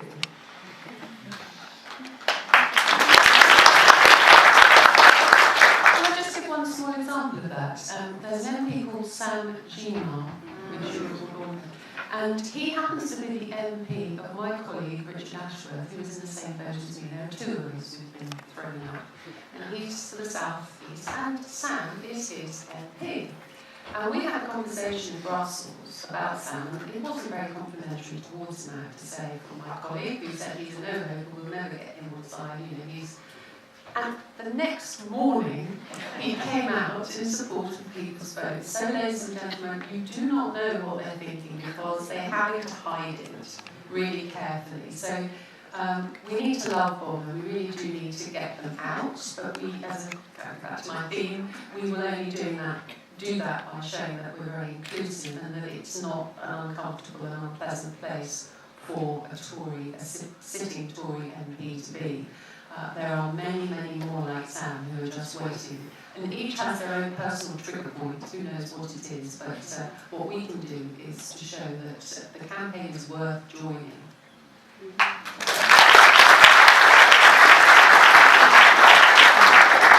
I may have misheard the question, but I thought the question was around revoking Article 50, and I'm absolutely certain on this. We've got ourselves, as a parliament, into this mess. We have to get out of it, and the only way to get out of it is by People's Vote, and that's why this is so important, because I think we will forever, if Parliament just decides to, although that referendum was advisory, it was always understood that it wasn't, and Parliament has to get out of that through a People's Vote, and we need to make sure it happens that way, but I can't see Parliament, except under extreme...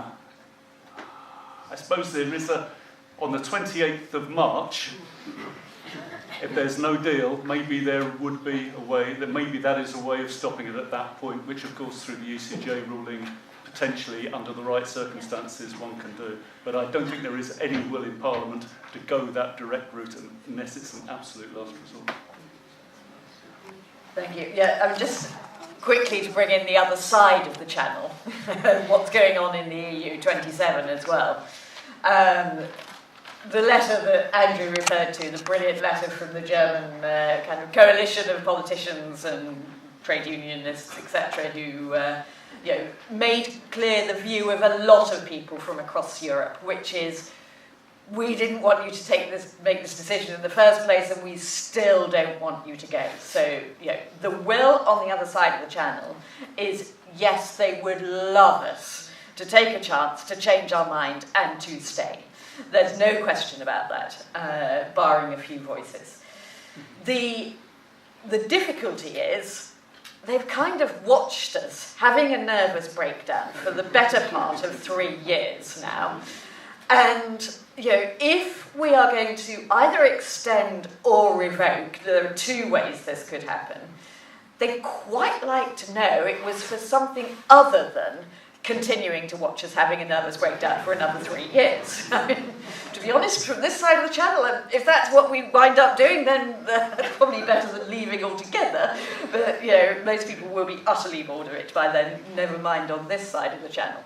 So it's about moving the process forward. Whether you decide to revoking Article 50, again, this is down to what the government will do. Parliament can express its will in terms of rescinding the or revoking the letter altogether and going, right, actually, we're not going to show an intent of leaving in a timescale now.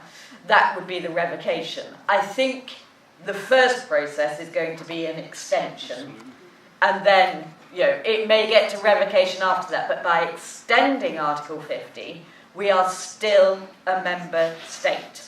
The crucial thing for me is that we stay a member state. Once we stop being a member state, then we hit all sorts of other difficulties. So I think in the first instance, we're probably looking at a request to extend Article 50. Revoke may come beyond that.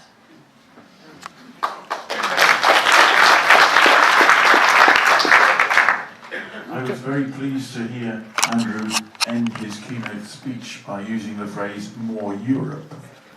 One of the things about the last campaign was that Europe hardly got a look in. We actually didn't talk about the strengths of belonging to Europe. We didn't advertise Europe. I think in a new campaign, if we achieve it, we've got to sell Europe over again. And I think we need to actually say, do we accept the Angela Merkel I strongly agree with what you just said. The argument is that we need to make is that, of course, no institutions are perfect. We can always improve, and we should seek to improve, and so on. We've got a catalogue of things that should be done differently and should be done better. But essentially, the European Union works. As a prosperity project, as a peace project, it works. And we are in very dangerous times at the moment, and we cannot and should not take the risk of separating ourselves from our continent in terms of our institutions for trade and the working of our economy, and our institutions for security. And the bit of this equation which has got a lot more serious over the last 3 years since we held the last referendum is the security dimension, because two big things have happened in the last 3 years. Trump and more Putin, including Putin attacking Salisbury.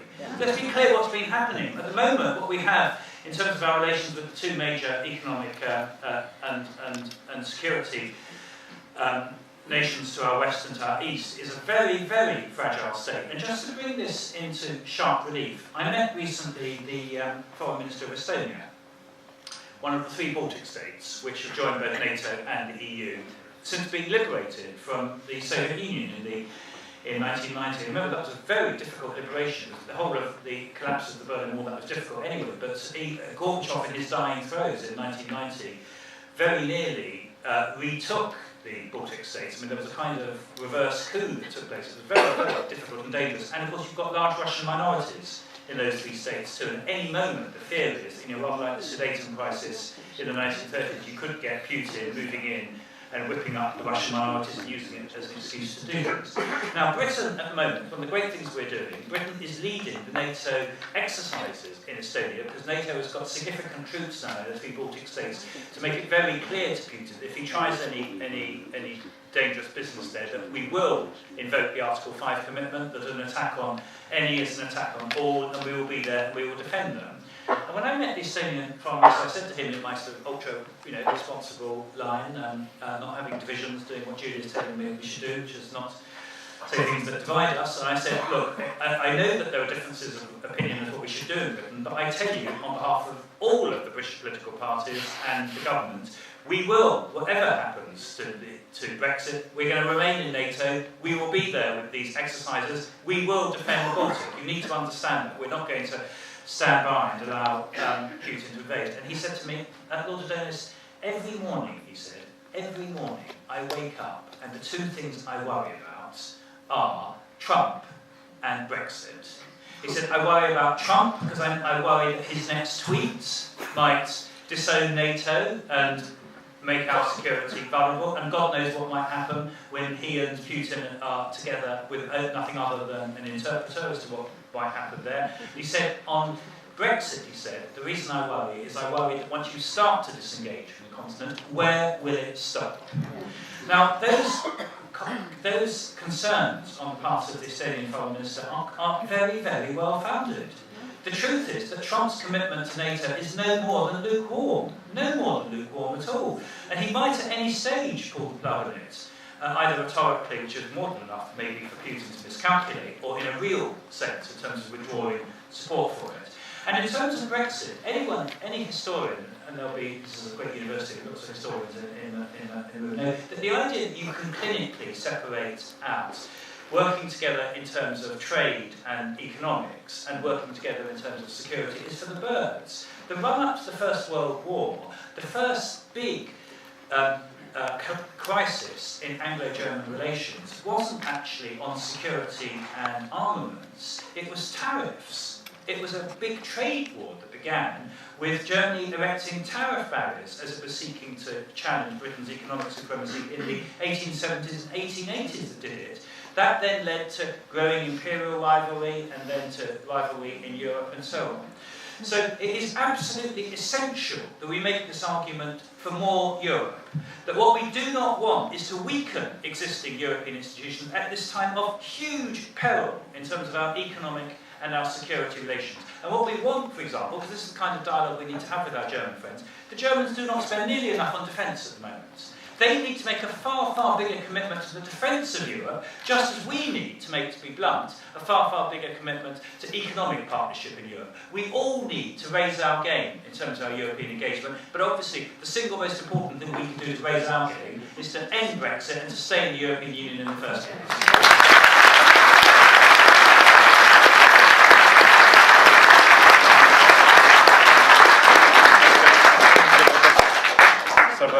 Winning a people's vote is kind of a hill to climb. Getting 16 and 17-year-olds the ability to vote in that is kind of like a mountain to climb. And we're quite honest about that. But one of the things that we found when we work with under 18-year-olds, which we do literally the whole time, is when people say that kind of message straight into the face of their MP, and most of the blood just runs out of their MP's face because they kind of sit there and they're like, oh my goodness, not only are the 18-year-olds in my constituency going to really struggle to vote for me if I effectively made them poorer and made their lives harder, but it's going to be very difficult for me to get re-elected if it's as far away as 2020, 2022, whenever it is. It's going to be very difficult for me to get re-elected when another swathe of people have joined the electoral register and I've also kind of screwed them over, to be quite honest about it. So, but that's why I think it's really easy to think that this campaign, even FFS to a certain extent, is for people who are able to vote currently, 18-year-olds, but actually work with people all the way down to the age of 12 and sit MPs down in front of them, and most of the time that has actually a much, much stronger effect because the MP starts to think about their future career, to be blunt about it. So that'd be my point on that.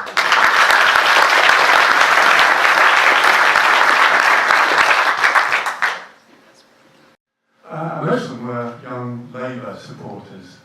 When I'm out campaigning now, I don't see an awful lot of those young Labour supporters with me, so we clearly got to win that sector back. But one question that's not been asked yet is when. When, if we're lucky and we get the people's vote, can we get the timing right and how are we going to do it? Because last time I was campaigning, those young voters that we had just about won over were going off on vacation.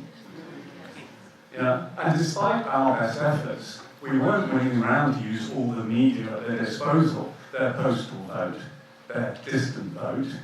My son out in the US still uses a proxy vote, and he wants to know which constituency he should be using his proxy vote in so we get a result. Now, how are we going to affect Parliament so that we actually get the timing of the people's vote right?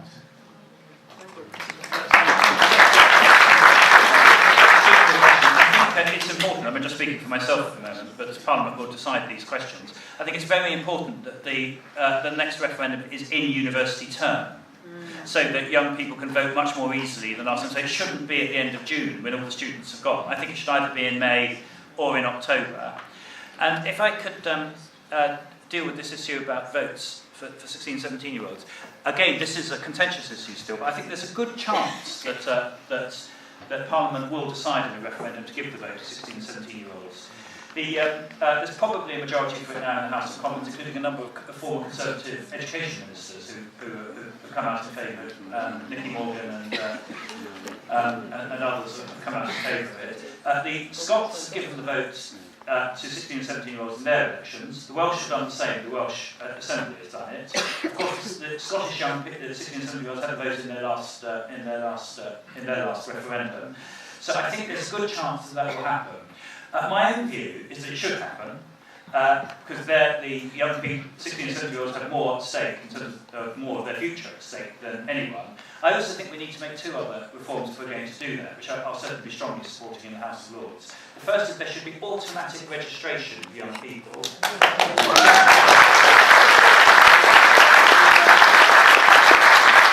Electoral Commission has established, astonishingly, a quarter of 18 to 24-year-olds are not on the electoral register because of the move towards individual registration. Now, I think this is not rocket science. What should happen is all educational institutions should simply do what they used to do before we moved to automatic registration, which is individual registration, which is to automatically register the young people. So we get a massive increase on the register. My view also is if we do that and we extend vote to 16 and 17-year-olds, there should be a polling station in every place of study and place where large numbers of young people are living, so it's easy for them to vote. If we make those three changes, both for 16 and 17-year-olds, automatic registration and a polling station in all places of study, I think we would transform engagement and turnout amongst young people.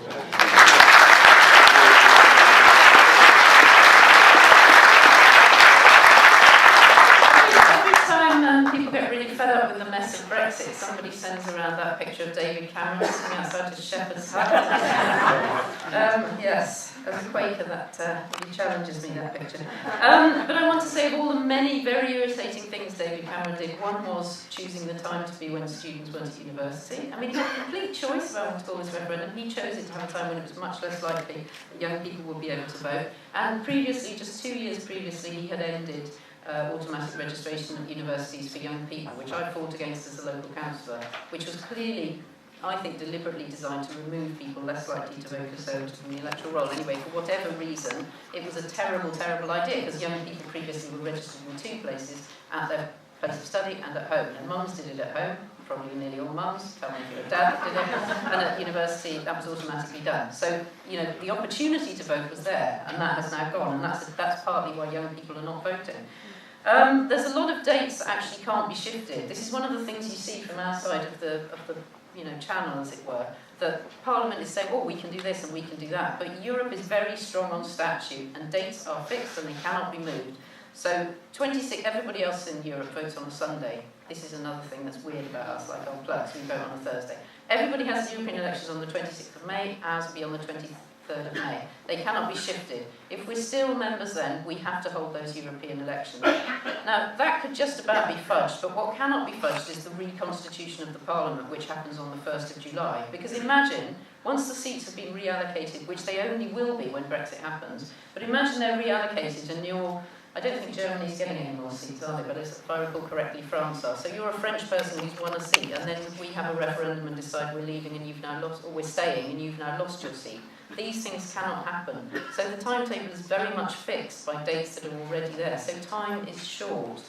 Although we could, so then we can go have European elections and have new MEPs who just serve for a short time. But all these things are quite messy, and we have to pay attention to the European dates. I wanted to say something following Andrew's really interesting and detailed exposition of the situation facing Estonia, which I enjoyed a lot, and I'm sure a lot of you did, but I don't think that's going to win us the referendum. I don't think we can expect people to have that level of detailed understanding. I'm sort of moving beyond now the people's vote. I'm trying to think ahead. I'm thinking about how we win the referendum. I think it will come, and I think that's what we need to be thinking about now. We need to be looking for bread and butter arguments that will win it for people. When you're trying to win people's vote, their question is, what's in it for me? I'm afraid they're not so interested in what's in it for the people of Estonia. And we absolutely need to have those very blunt, almost self-interested arguments. It's great. People know a lot more about Europe now than they did before, and they know a lot more about what Europe has done for them. But to win this referendum, we have to have a series of simple messages about what Europe does for you. Not for people in this room who have a sophisticated understanding, but for people out there, the 30% of people who voted Leave. What does Europe do for them? Devon for Europe, you have an excellent leaflet, I think, that does this already, about the health service and so on. But that's where we need to be focused, and that's how we'll win. That's how they won last time. Their offers were lies, but they were simple, people could grasp them. That's some of the mistakes we made, were not having simple messages like that, so let's not make that mistake next time. Give people more information, they'll just come outside. And it's been proven time and time again, it just doesn't work. I think a lot of the reason that the Leave campaign worked is they appealed to people's emotions. They wouldn't necessarily do facts, and often those facts were complete shite. But they were still emotive arguments, and I think we need to get on board with that. We need to listen to what people are feeling, how they respond to those things on an emotional level. And rather than just producing a leaflet with facts about actually what do they feel, what do they want. And instead of, for example, a constituency where I grew up, it's predominantly young people, predominantly Labour voters, but was also the second highest percentage of Leave voters. And most of those young people are not going to university, they're going into work after school. So how do we appeal to those people? What does the panel think is the right way to make this kind of campaign with these ideas accessible to people who do not have the privileges that a lot of people, perhaps in this room, are able to get?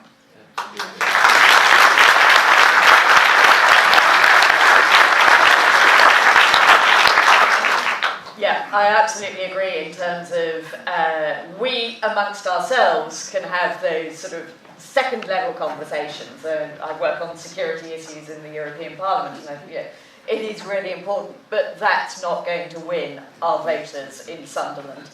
That's not, or in the valleys in Wales, or in Cornwall, or other areas.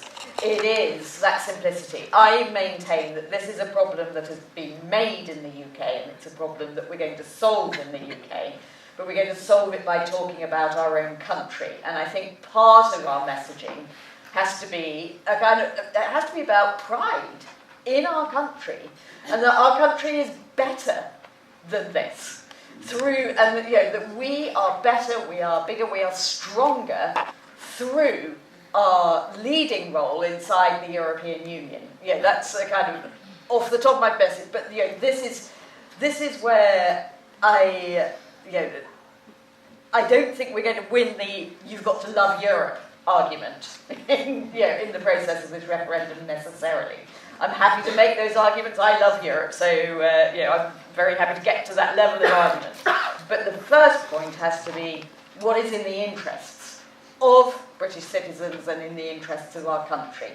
And that's the point that we've got to go to, I think, where we're messaging around that identity point, rather than exactly as you say, me just explaining it better is going to win the argument.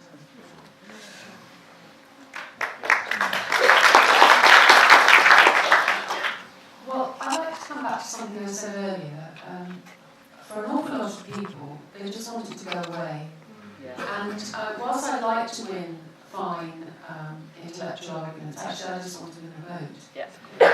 And there's a lot of people who they really, really do just want to go away. Believe me, I get them writing to me all the time. And when I do the street stalls, and I'm sure all of you do that every weekend, the hardline Brexiters don't really engage with the Brexitometer, but the ones who do, they come along and they just want it to end. So I think the single most powerful message is to point out to people that it isn't about to end for an awfully long time. And if you want Brexit to go away off of your television screen and out of your newspaper so that you can get back to Game of Thrones or whatever, and let's not look down on these people. One thing I've learned from Brexit is that most people don't like politics. They don't want to be engaged in it, but they want to trust other people to do it for them. And they don't trust us anymore to do it for them. So the best way in which we can help to get that trust back is by saying, look, let's take this one big headache away. And the best way to do that is to simply not leave the European Union. And I know it's going to be hard. There are cleverer marketeers than I, although that was my background, who will be able to frame that in a way that will get through to people. But all of the complicated ideas about a better Britain, and because we all think we have a different template for a better Britain. And whilst the very, very legitimate discussions to have, it's not now.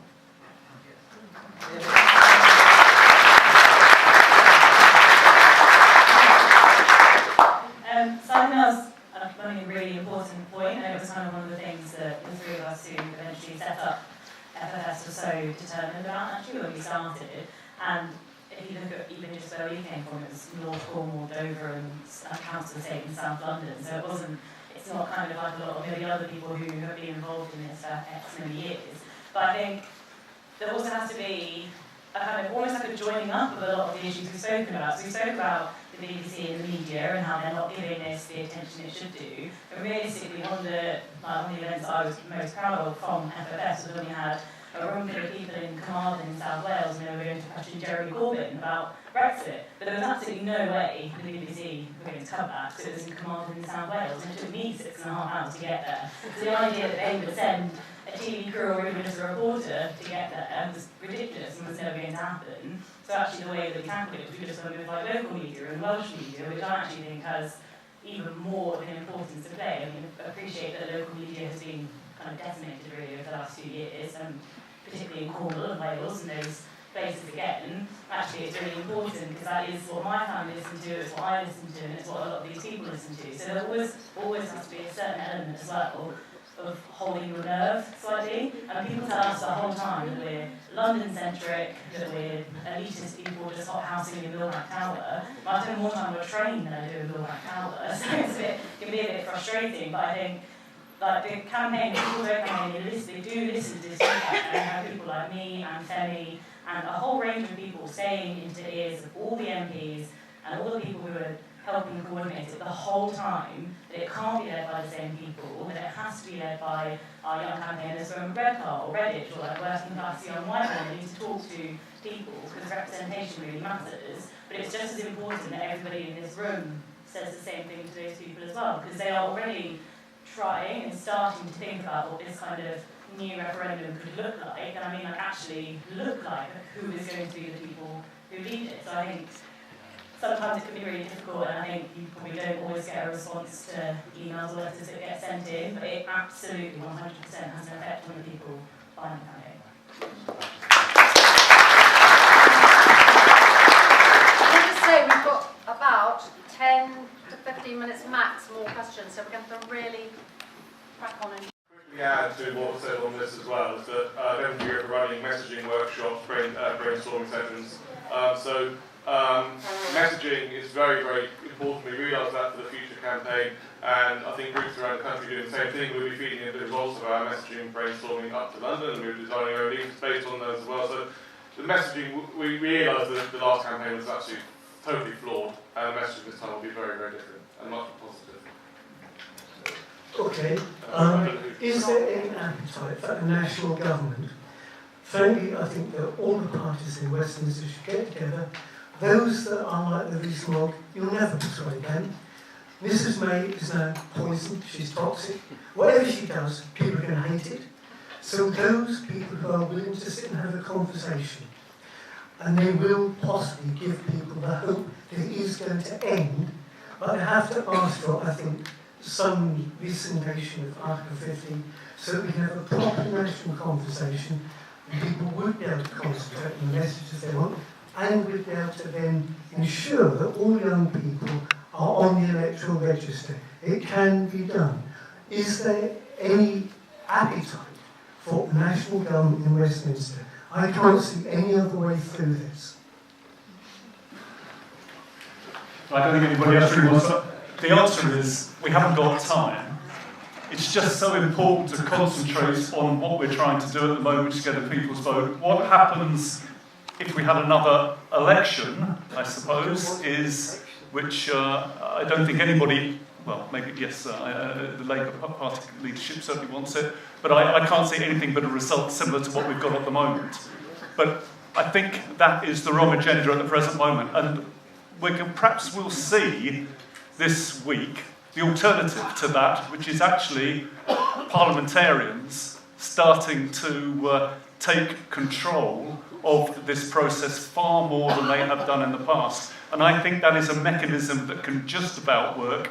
And we need to go with what's possible rather than something that is just not going to happen in the short term. Last Monday, when I went up to, travelling up to London, I drove up to Tiverton Parkway station because it's so much quicker occasionally and can actually get home at the end of the week. And I saw Sarah Wollaston there, and I was very tempted to go up to her and say, what do you think about being nominated as our next Prime Minister as chair of the liaison committee? And And I thought, yes, I could go for that, but I think she wasn't quite so keen just to. I will say that just in comment, the cheerleaders for the Leave campaign, I think Liam Fox was on the television earlier on, the ones that were saying in 2016, let's take back control, Parliament needs to be sovereign, are the ones that are saying right now, God, Parliament can't control the executive. That's absolutely heinous. So again, they're rewriting what they campaigned on in the run-up to 2016.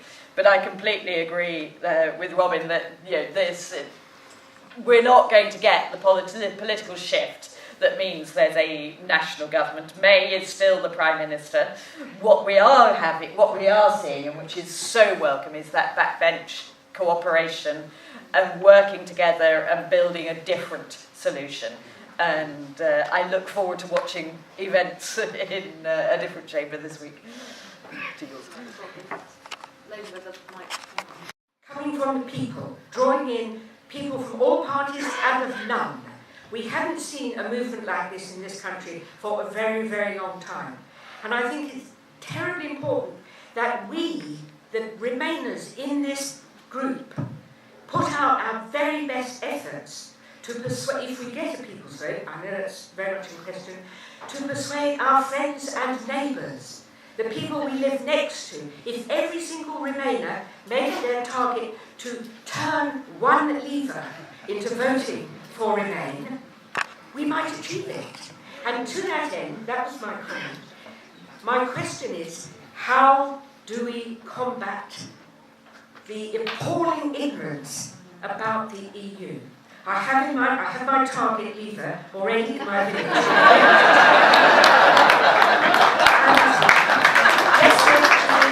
He is a decent man who has read the Daily Express for 30 years. He says we are ruled by unelected bureaucrats in Brussels. I take a deep breath and launch out, but I've lost him in 5 minutes. What I want is somebody, what was saying earlier, a very, very simple explanation. Really, words of one syllable. A sign very fine. Really basic.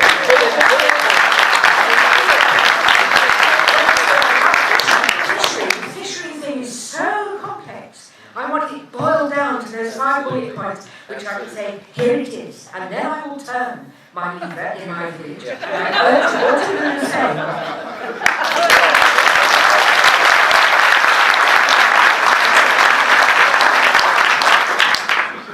Before I pass the mic on, I just want to say that as a campaign, we need to remember that strong levers are not going to be turned. It's just like trying to turn me into a lever. It's not going to happen. So don't. It's good talking to anyone, obviously, but don't spend too much time trying to turn a strong lever into Remainer, because you'll never do it. Concentrate on the middle ground. That's the most important point, I think. Thank you so much for that, because you really brought it down to ground and you brought it back to the southwest, and that always makes me feel so much more comfortable than the conversation we've been having about what will happen with the national campaign. But I do think the national campaign is going to be important. There will be a designated campaign like there was last time, and it's absolutely crucial that they don't go in for the same sort of messaging or use the same sort of faces as last time. I mean, I think after the parliamentary vote, as if I recall, the people who were sent out to speak were Alistair Campbell and Peter Mandelson. And, I think that was, and I think probably you raised issues with that. I know a lot of people did, but I know that inside the campaign people are making these points. But please, as Amanda says, do get in touch as well and make those points yourself, because it is your campaign as well, and you have a right to say who represents you and the grassroots work that you're doing. I mean, the national campaign wouldn't have got anywhere if it hadn't been for the work of people like you. So you own that, and you have a right to say who represents you in the national media. I was just going to say on a slightly lighter note, what you ought to be able to say is, I tell you what, I'll bring you one of your elected representatives, and then any of us here can volunteer to go along. But the problem is, I know that doesn't work, because this is the problem with the big lie tactic. People believe Europe's undemocratic. I've had this conversation, it was with Billy Bragg, and he said, here's your MEP, so it can't be undemocratic, because that's her, and she goes to Parliament. And they just would not believe it. So that's what you're up against. 42% of people still believe that there's £350 million going to the health service, and 78% of Tory voters actually think that a no deal is the best option. You know, that's what we're up against. So I totally get that, and I think in that context what Alex said is really, really important. It's the waverers in the middle, it's the people who might change. The people who've read the Daily Express with it, well, I commend you in trying. But I mean, they're not the best targets, really. I think we've got time for one more campaign. And we could have really simple messages like support Trump and Putin's agenda, vote Brexit. Help weaken NATO, vote Brexit. Support a poor UK economy, vote Brexit. Make Russia great again.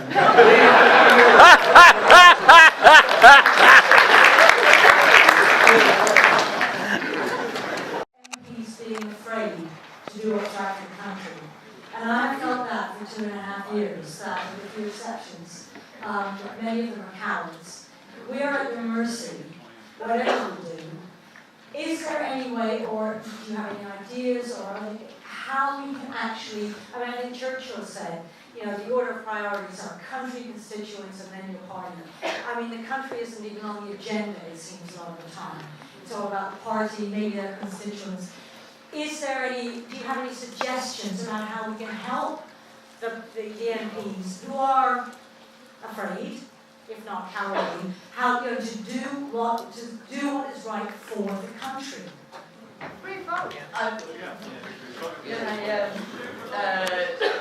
Just coming quickly back on that one before I hand the microphone to my Westminster colleagues who are perhaps in an even better place to answer that. But the first thing I would say is when you're being talked about who runs the campaign, grassroots campaign, you need to be talking to your neighbours and leading it from your communities as well. But I will say, I have, the cross-party working, I have enjoyed being on all-women platforms with my 2 MEP colleagues. We've been doing that because there weren't enough women previously fronting up these campaigns. So I think that's a secondary point. Now, directly to the Westminster and MP colleagues. I know I've talked to a lot of my MP colleagues around this. And I think it's unfair to categorise this simply as cowardice. I think a number of them do feel very conflicted. If they represent seats where the majority of voters voted to leave the European Union, that's a difficult political place for them to be. Now, that's not to say that many of them haven't then kind of come on a journey over the time since then and are now very much supporting a People's Vote campaign. But how should we speak to our MPs around this issue? And it's encouragement, not this kind of, oh, well, you're beating up on them. I think we need to let them feel the love, and if they then do come as far as going, right, okay, we want a People's Vote, then shower them with love. Reach out to them, show them warmth. That's a brave thing to do. Keep doing it. And it's not just because that's a good response to give to that MP, but it is also then to encourage the others, to use a French phrase. You're then saying, right, okay, look, this is a way to get popularity, this is a way to get support, to feel praise. But ensuring that they come around to doing what I very firmly believe is the right thing.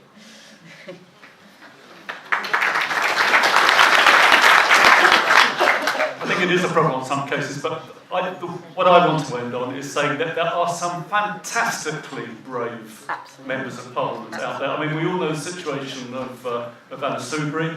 I deal on environmental issues with Mary Cray, who's from a Leave constituency, who's absolutely pro-Remain and actually says that. There's some Sarah Wollaston here in Devon, and these people receive real abuse, threats, everything else, and I think they're actually the real beacon of great representation and showing what MPs can do, and I think it's through that.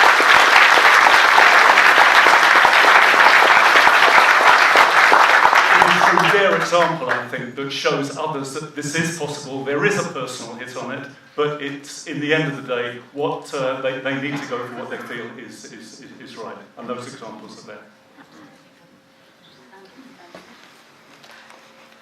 Thanks. Well, I've done my bit. I sent a copy of my book to every member of Parliament. and MPs, this point about engaging with arguments, the least you can expect of MPs is that they engage with arguments. And so it's important that you do write to them and make your views known. But can I also say, in terms of the debate going forward, because we're towards the end game now, it's not that long. The two things I think make a very big difference to them, for MPs, is mobilising young people is hugely important. Because the big concern, I think, that a lot of MPs have, particularly if they're worried about being on the wrong side of the argument and all of that, is that they're all very conscious of the fact that the young are mobilising, that they haven't voted in large numbers in previous elections. This is a great hidden bit of the electorate that might suddenly appear and come and hit them. And I think that anything that you can do in your own local communities, see that your secondary schools invite the MPs to come and speak, that the college invites them to come and speak, really engage at that level. I think that's important. The second thing that's vital too, if we're moving as we are towards a referendum, is to maximise the size of this group and have as many people as possible who are doing street stalls and are very visible. Because being visible in campaigning is hugely important. Those street stalls you do, the Brexitometers, all of that is hugely significant. Because 2 years ago, the truth of the matter is that at the grassroots level, there wasn't much of a campaign 2 years ago.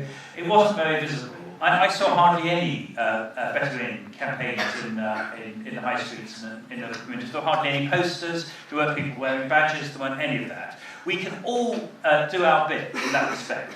So I think mobilising the young and really being out on the street and being very visible will make a very big difference. But don't hesitate to email and write, because when I was discussing with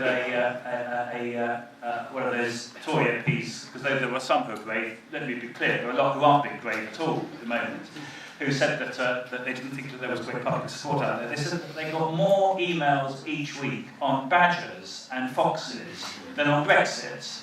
Now, we are a nation of animal lovers, which is great, and it is true that we all send lots of emails on badgers, foxes and animal issues. What we need to do, though, is to leave MPs in no doubt about the volume of feeling that there is on Europe too. And signaling a constant stream of emails and letters going through this process is hugely important. So, and we can all do our bit in that. We can all do the street stalls, we can all send the letters, and we can all help mobilise the young people in our families. So there's loads that we can do, and hopefully that will mean that all MPs in due course are up there with the Sarah Wollaston's and the Mary Crays, speaking out, if necessary, against their party.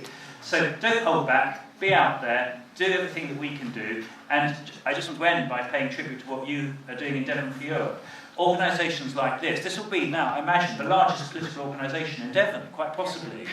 Now that's fantastic, and your MPs will start taking notice of that, because they notice big movements of organised people. So don't hold back, continue to campaign, do what you can individually, but also build your larger organisations, and then be confident that we can win, because we're winning so far, and we can see this one through to a conclusion. Thanks.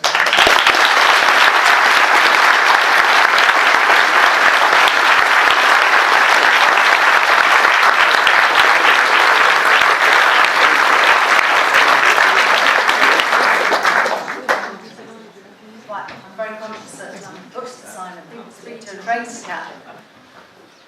I'm going to do the usual nag bag bit, but actually, luckily, Andrew's done most of it for me. So all I'd like to say is, those people who came up to the meaningful vote, wasn't it up? If you were here, any of you here, wasn't it fantastic? Yeah. We were the biggest group there. Right? They knew we were coming. They knew Devon were coming, and we got a hell of a welcome.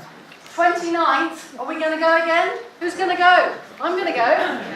Right, let's fill another coach, please. Tuesday. Tuesday. Oh yes, my day off. So you really want to fill that coach. Right, very, very briefly, you know what I'm going to ask you to do. Get stuck in. And if you haven't filled